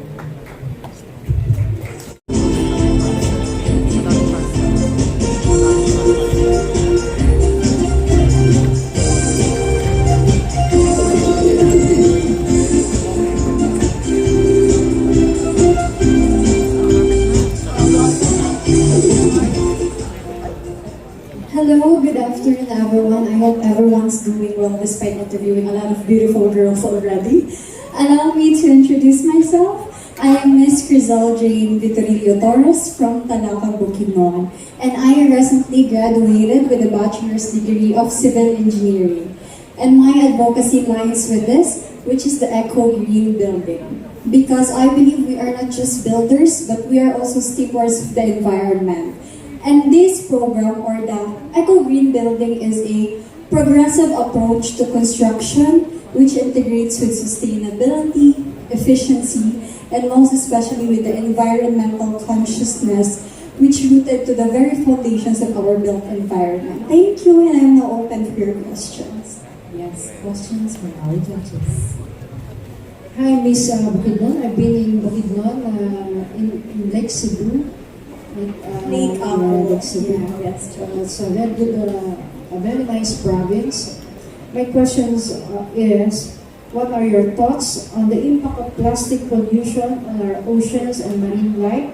And how would you influence the citizen in not contributing to this pollution? Actually, plastic contributes a lot into our marine problem or our garbages in the sea. And actually, in my research, I have seen and I have heard that there's an issue of the microplastics which have been seen in our fishes, and fishes is also our food in our table. And I believe by practicing the 5 R's, which is the reuse, reduce, recycle, rethink, and respect, we can achieve a greater environment, especially protecting our marine life, our fishes, by practicing the proper segregation and, as much as possible, no plastic waste in our oceans and in our environment. Thank you. Question from Luis Chilon. Hello. Good afternoon. I'm Maria Madal Bagueras from the Senior High School Central Student Council. And my question for you is, after Miss Philippines Earth, what is your next step to promote environmental responsibility among the people in your community? Actually, after Miss Philippines Earth, I am planning to take my review for my board exam as a civil engineer. And I would like to collaborate and continue my advocacy, which is the Eco Green Building, by practicing the sustainability, of course, of having the eco-friendly materials in construction if given the chance to be your future civil engineer. And of course, by using the energy-efficient design in our buildings, because I have been practicing this by having my floor plan since first year, by designing it in the eco-friendly one. And actually, this is also have been my thesis and my school and my academic.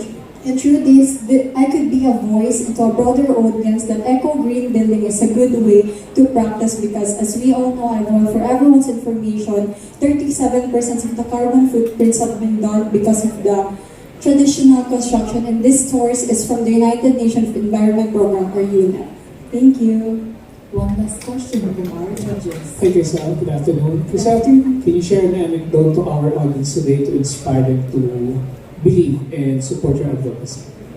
Each of the candidates here, students, have their individual advocacies and stand. And I believe if we just listen to us and practice what we preach, then we could achieve a greater environment in which we can protect our Mother Earth. Because as much as we love our individual mothers at home, we must also love the first mom we have, which is our Mother Earth. Thank you so much. Thank you, and that was Tanaca, Bukidnon.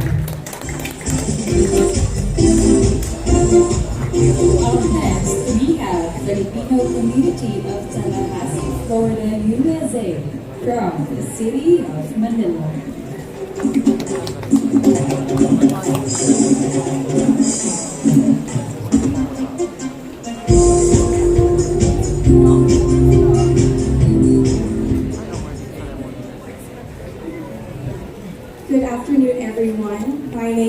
Jamie Strickland, proudly representing the Filipino community of Tallahassee, Florida, USA, with roots in Manila.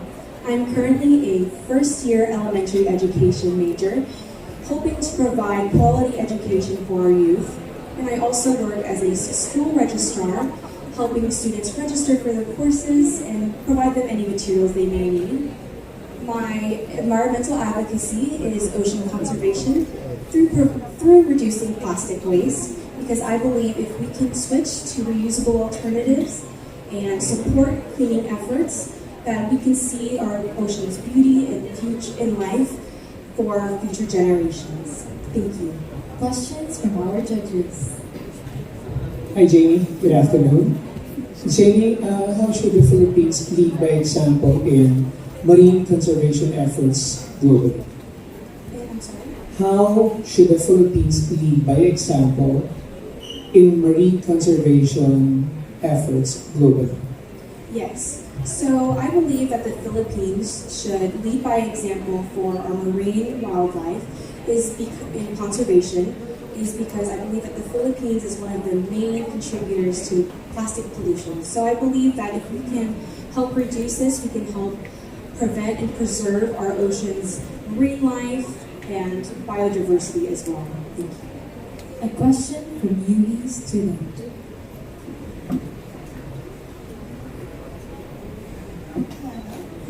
My name is Sahir from the Senior High School and my question for you is, what events from your early childhood led you to become an advocate for ocean conservation?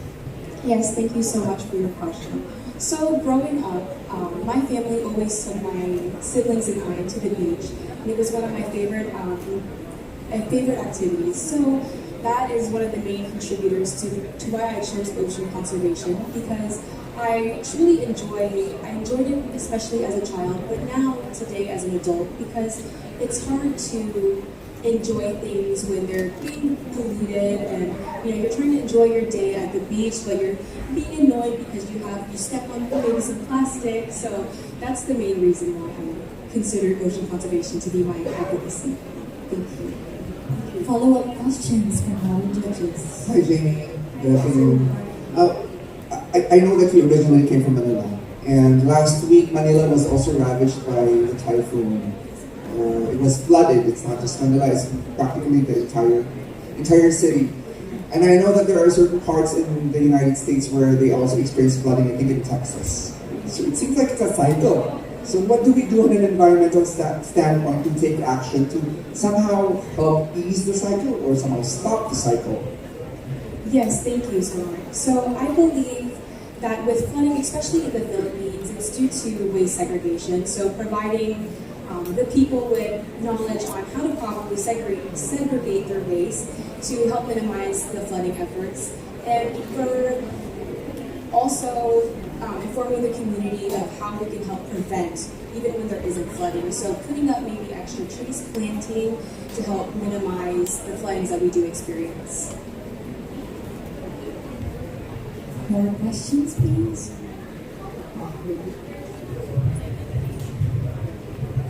What do you think is the main difference between Miss Earth Philippines and other beauty pageants?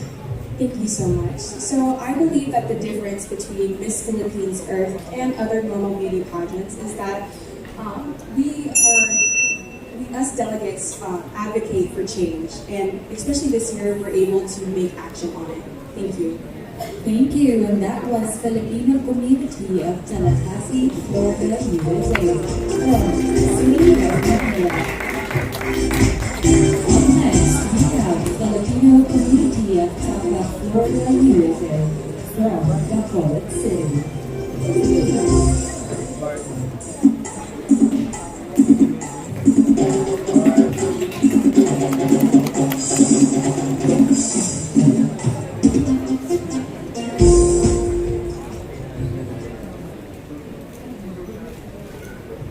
Good afternoon, everybody. My name is Faith Doris Edwards, roots in Bacolod City, but proudly representing the Filipino community of Tampa, Florida. I'm 22 years old, and a senior IT student at the University of Central Florida, where I also serve as an executive officer of the Asian Pacific American Coalition, which is the largest umbrella Asian American organization on our campus, proudly serving 18 affiliates, each representing a different culture or country. Through APAC, I was able to learn the importance of resilience and care, and that is why I'm so grateful to be here in the Philippines today to connect deeper with my culture and promote my advocacy, which is preserving and reserving our natural habitats for future generations. With that, I'm open to any and all questions. Thank you so much. Hello, Faith. Good afternoon, Faith. Faith, what is your stand of using artificial intelligence in solving environmental concerns and challenges? Thank you so much for the question. I think AI can play an essential role in our future. Technology is always rapidly developing, and artificial intelligence is a way to promote new ideas and new ways to reach larger audiences to promote our better future. Because things right now with climate change and pollution and our waste management, things can look really grim. But the silver lining is that we still care. And that care shows through pageants like this and our local initiatives. And using artificial intelligence can not only promote that care and help rebuild our planet, but also rebuild our trust in the future. Thank you so much. A question from a student. Good afternoon. I am Iana Joyce from the Senior High School Central Student Council. My question is, some say that beauty pageants are outdated. How would you prove that Miss Earth is a platform for a true impact? Thank you so much for the question. I think that's a wonderful question and a very prevalent one, especially today.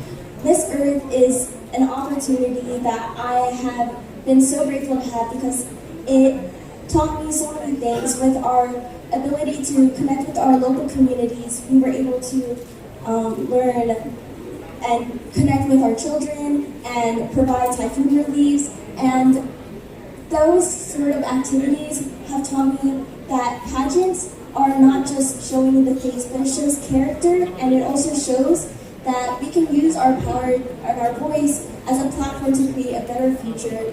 And with that, I think that everyone can learn that pageants are great to promote our ideals and our advocacies and reach broader audiences. Thank you so much. One last question from our please. Hello, Faye.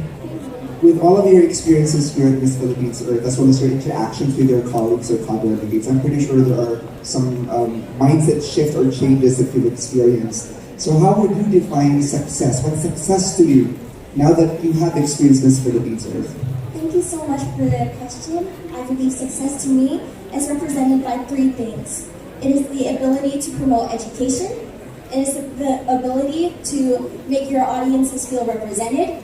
And it is the ability to have our local community feel invested in our future. Thank you so much for the question.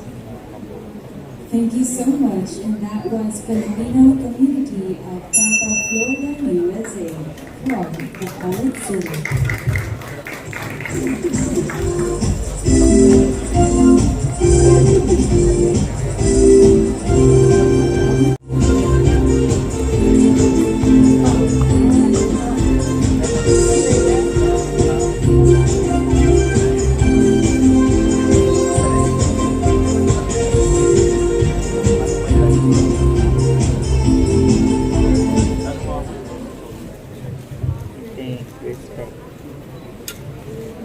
Magandang araw po sa inyong lahat.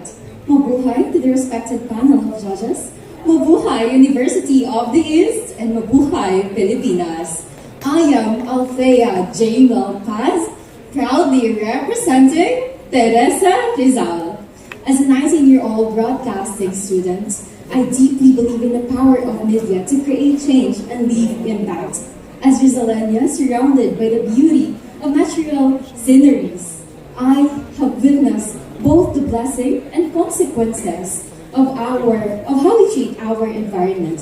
We have experienced and witnessed the devastating floods and the worsening impact of environmental neglect. these hard or difficult realities is the one that fueled my passion to push for media literacy as an advocacy. I am promoting the materials recovery facility, a space that turns waste into reusable products and provide livelihood opportunities to the community. And this is also aligned to the Republic Act 9003 or the Ecological Solid Waste Management Act. I do believe that through empowered voices, amplified voices, and united actions, my heart sees an empowered, informed, and environmentally responsible communities in the Philippines.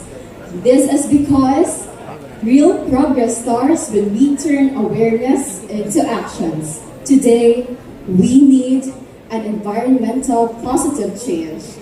That change should start now, and that change should start with us. Maraming salamat and mabuhay. Questions from our judges. I'm Ms. Rizal. Any idea on how we can protect endangered species and their habitats? And any idea on how to balance animals and humans sharing the same habitat? Well, one of the things that we can promote in the Philippines and we can be proud of, and we are Filipinos, is that we are home for thousands of endangered species, and right now they are at risk. It is a sad reality, but as an advocate of media literacy, I see this as an opportunity because it is never too late to take actions. It is never too late to speak up, but we don't have time to spare. So I urge you, to the people listening here, to use your social media platforms and your voices to call out for the local and national authorities to strengthen environmental and the protection that will regulate the preservation of our endangered species, the ordinances that will protect them more. Because after all, we have the voice, we have the platform, and change can start with you. Thank you and salamat. Question from US 2.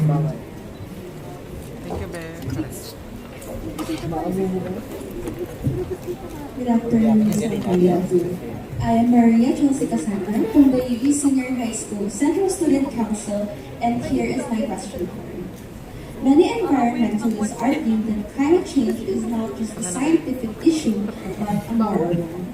How do you personally reconcile your lifestyle choices with the ethical responsibility to protect the planet, and how would you effectively inspire others to do the same?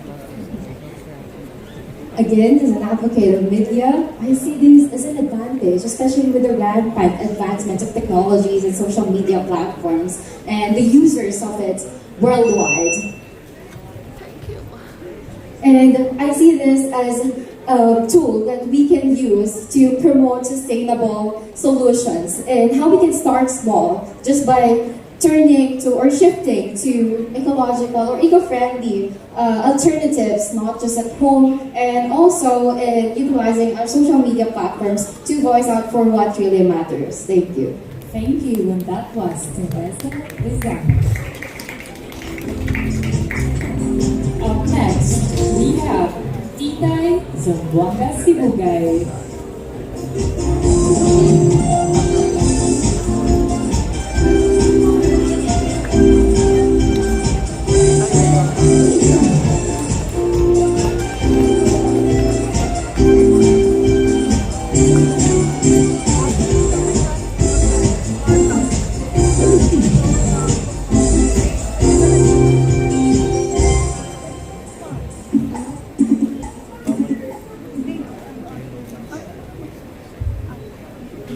Hi, good afternoon.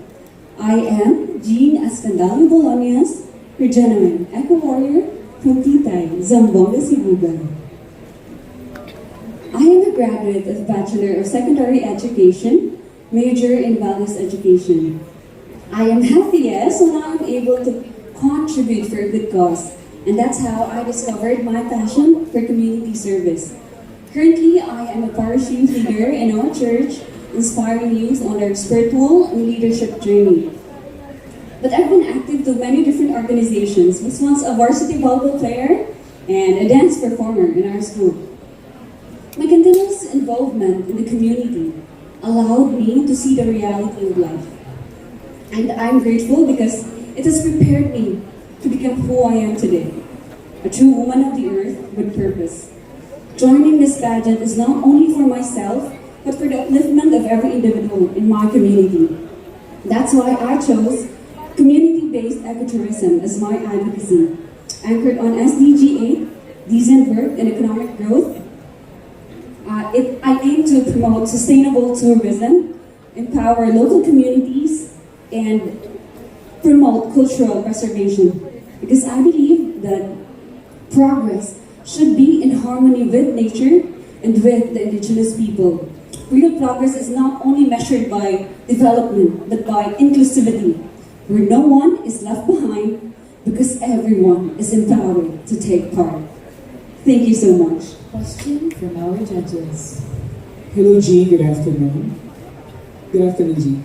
Jean, how can ecotourism be developed responsibly to protect Philippine biodiversity and at the same time benefiting local communities?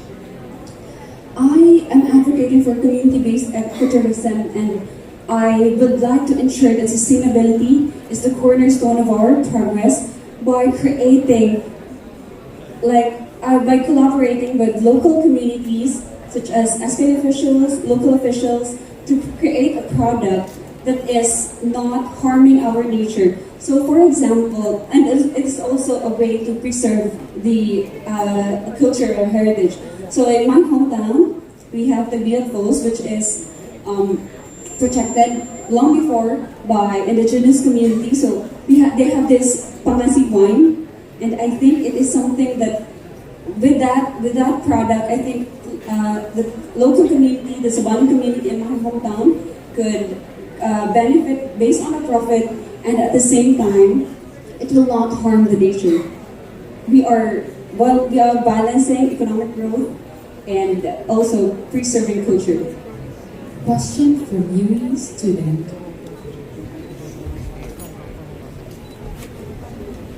A wonderful afternoon, everyone, and to Ms. Zamboanga Sibigay.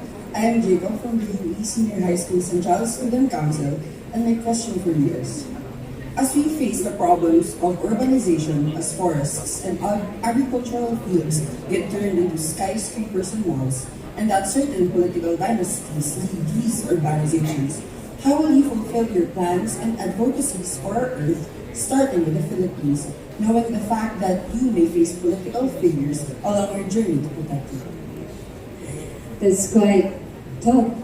Yes, it is actually a problem if the political leaders are not against. But I would first emphasize to the leaders that tourism industry contributes 8.9% to the Philippine economy. It boosts the economy, and therefore the tourism industry only thrives by protecting our natural resources. And I think investors should consider that. Thank you. Thank you, and that was Tita Zamboanga Sibigay.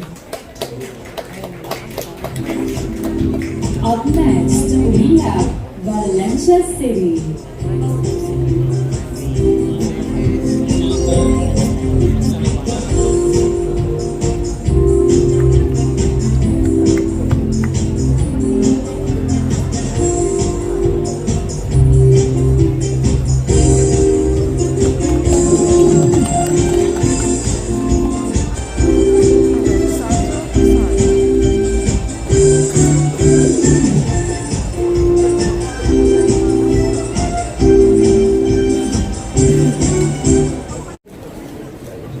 Maayong hapon sa tanan.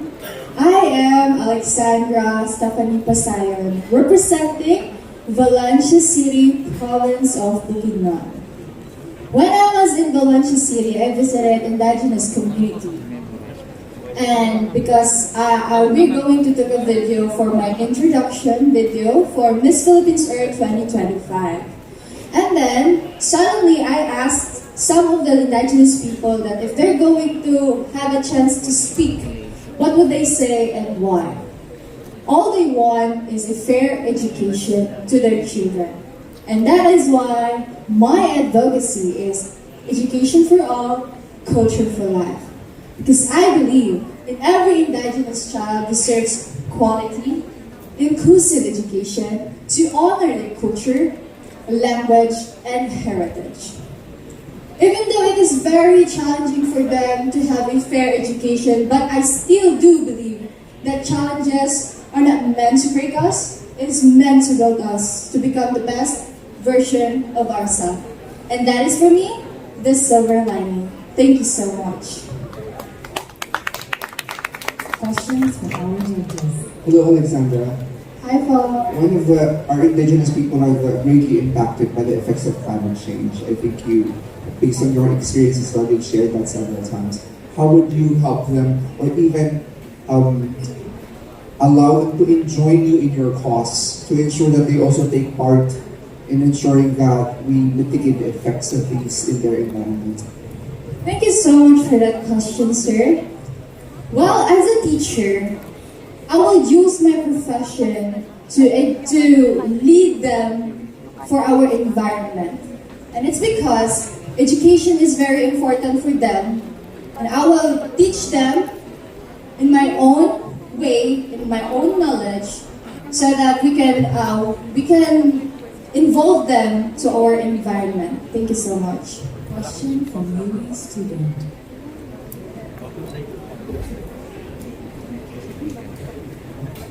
Hi. I'm Anaya from the section.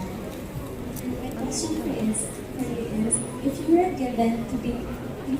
to be given the title of Miss Earth Philippines, in what ways you urge the public and government officials to take important actions in order to save our country? Can you repeat the questions? If you were to be given the title of Miss Earth Philippines, in what ways you urge the public and government officials to make important actions in order to save our common good? Okay, thank you so much for that questions. Well, I will use social media because social media is very important nowadays. Or should I say technology? By the use of social media, I can reach any kinds of government in our Philippines, not just for the Philippines, but the international. Yes, and then I will use my profession to teach or to educate everyone, and then by the use of technology or any kind of social media, and to reach them to use government so that our advocacies will put action on it. Thank you so much. Thank you, and that was Valencia Sailing.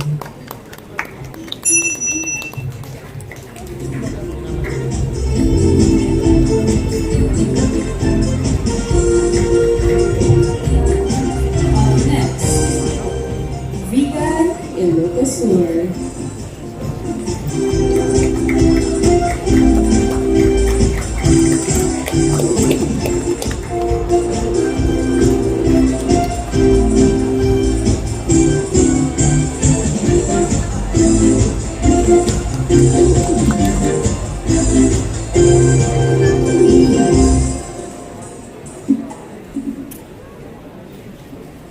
Naimbag na tayo amin. Siya ni Austri Espejo Sanchez, 22 years old, hailing from the heritage city of Vigan, province of Ilocos. Facts about me is that I'm a graduate of medical biology. Aside from that, I was sold and adopted at only a few weeks old. But then, my life was rewritten by an unexpected silver lining.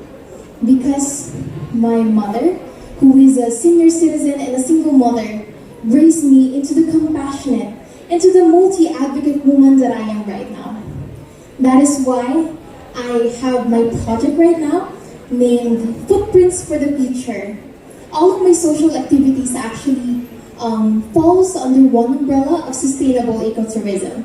So back in my province, I was able to collaborate with the local government unit of Vigan City wherein we are able to implement tree planting activities, advocacy walk and talk, and we are also able to upcycle trash and election materials, wherein we are able to turn them and shred them into my hashtag Happylo that we've donated to the local or the elderly facility back in my province named Balay Taripato. Aside from that, we also did an initiative on cleanup drives wherein we've eliminated all the invasive water lilies and dried them up and turned them into handicrafts that hopefully soon we are able to sell and to fundraise for the animal shelters, not just in my province, but hopefully we are able to expand them here in Manila because we all know that we have a lot of animal shelters here.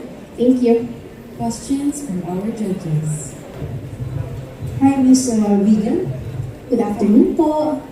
How can you use your platform as a beauty queen to raise awareness about the environmental challenges faced by indigenous communities?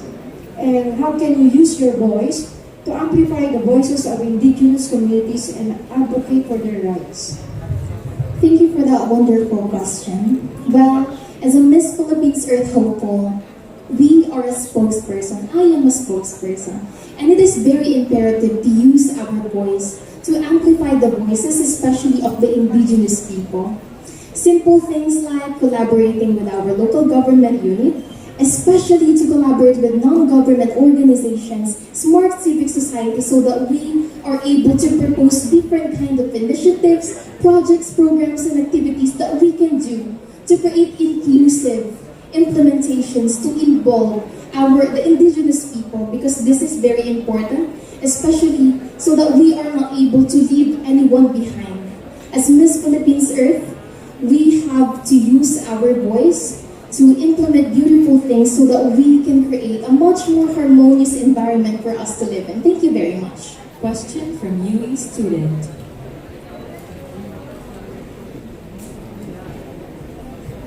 Good afternoon. I'm Stephanie, a grade 12 student from STEM Strand, and this is my question for you. Expert noted that by 2030, if we will not reduce our carbon emissions, the effect of climate change will become irreversible. What specific ways can you do as an advocate of the environment to prevent this from happening? Thank you, Stephanie. Well, we all know that climate change is not just a distant threat, it is already a lived experience. That is why I believe that it is important for us to learn how to implement different initiatives in order for us to combat this. First thing is that we have to transition to cleaner, like renewable energies. And second is that we have to embed sustainability in education. And lastly, we have to enforce a much more stronger environmental laws so that we can help each and every one, so that we are able to create a much more a greener future for us to live in. Thank you very much. Thank you, everyone. Have a great day. Thank you, and that was Vegan Ilocosur.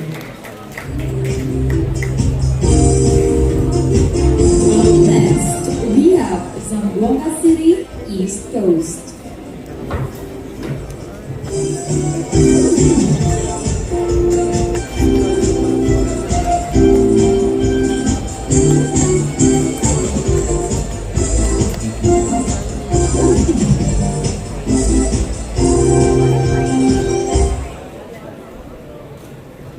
Buenas tardes todos. I am Kylie Ana Tulano, 21 years old, hailing from the Asia's Latin city, Zamboanga, East Coast. As a woman of the earth, I believe sustainability is actually started beneath our feet. From the soil that feeds us, roots that holds us, and of course hands that makes both. My advocacy, Green Roots, actually aims to tackle and of course promote environmental sustainability, sustainable farming, reforestation, and of course, eco-consciousness to our states. Because right now, we are actually experiencing so many things happening in our country, and these are actually one of the main factors that contributes to these issues. We lack sustainable farming that actually causes soil erosion, and of course, so many more. Another is deforestation, wherein our rainforests are being destroyed and we are now suffering the consequences, wherein our Mother Earth's condition is further exacerbating. For us at Miss Philippines Earth, I aim to address this issue in order for better, greener, for the generations to come and many more. So as a woman of the earth, I stand with our Mother Earth to be an advocate, a leader, and a role model for many generations to come. So thank you. Questions from our judges. Hello, Kylie. Good afternoon. Hello. Kylie, how would you integrate traditional Filipino environmental practices with modern sustainability solutions? My advocacy actually is sustainable farming, and this is actually a great question because we the Filipinos, we are known as great farmers. Hence, but we are not given the chance to properly execute this because of modern society trying to improve farming by actually putting pesticides, chemicals, which actually causes soil erosion. This is actually a great question for me to actually inform each and everyone who's here right now that we Filipinos are great farmers and it is deeply rooted in us. So let us give our farmers a chance to do their own work, find their own ways because we can prosper. Just like any other country out there, we can plant our own seeds, we can plant our own foods without the need of chemicals, without the need of pesticides because we Filipinos are creative with the ways we do. We find ways to actually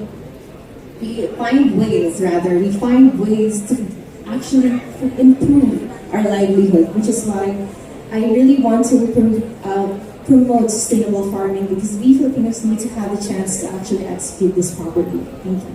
Question from UB student.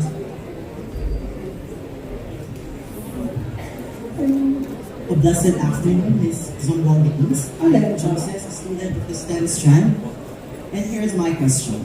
The purpose of the jeepney modernization program is to replace traditional jeepneys with more efficient and eco-friendly vehicles. We must admit that some of our traditional jeepneys are smoke belchers, but we also need to realize how the program burdens our jeepney drivers and low-income families. What is your opinion on modernization of jeepneys?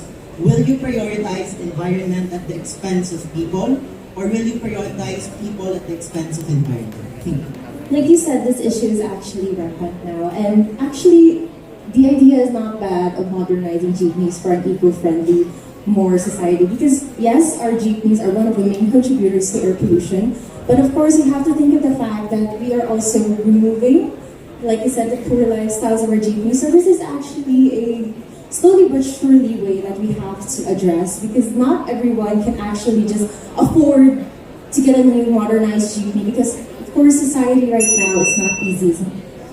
But I am a go for this because it's a great idea to help our environment and of course for a better, greener tomorrow as well. Thank you, and that was Zamboanga City East Coast.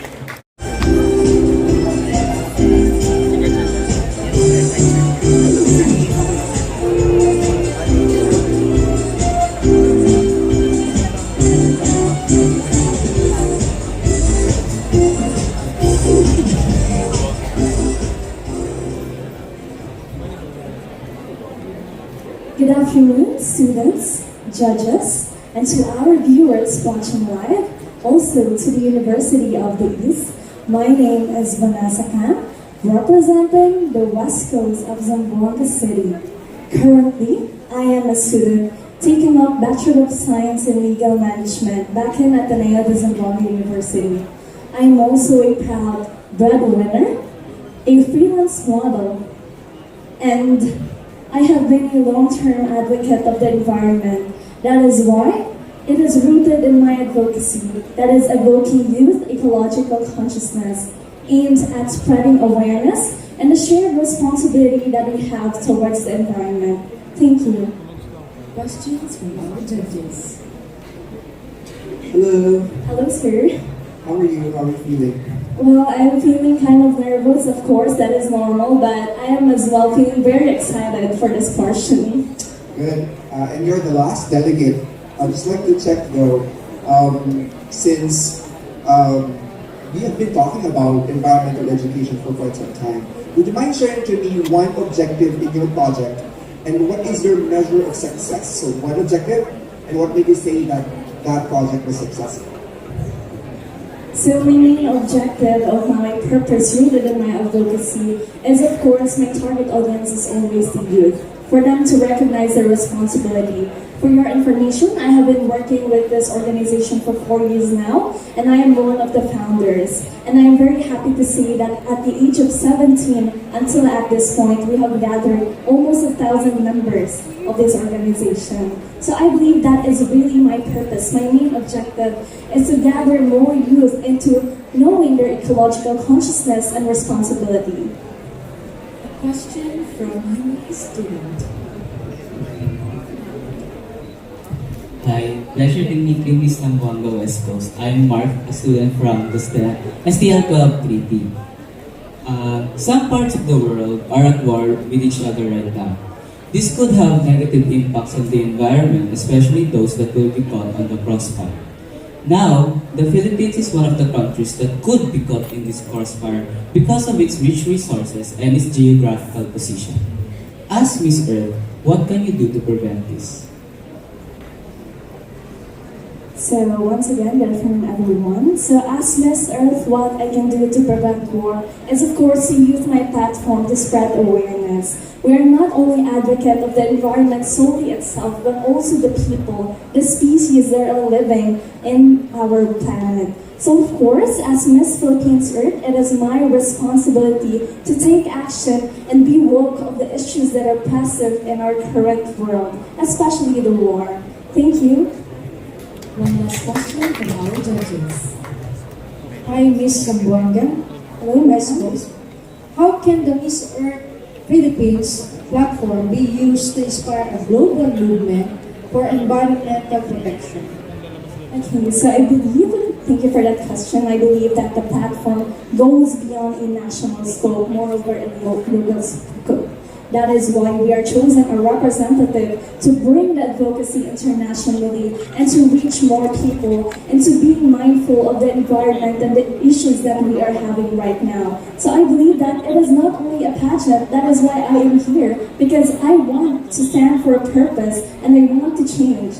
I want to execute change that is needed in our natural resources. And of course, the calamities that we are facing, we are in need of action, responsibility, and of course, time. Thank you, and thank you from Zamboanga City, West Coast. All right.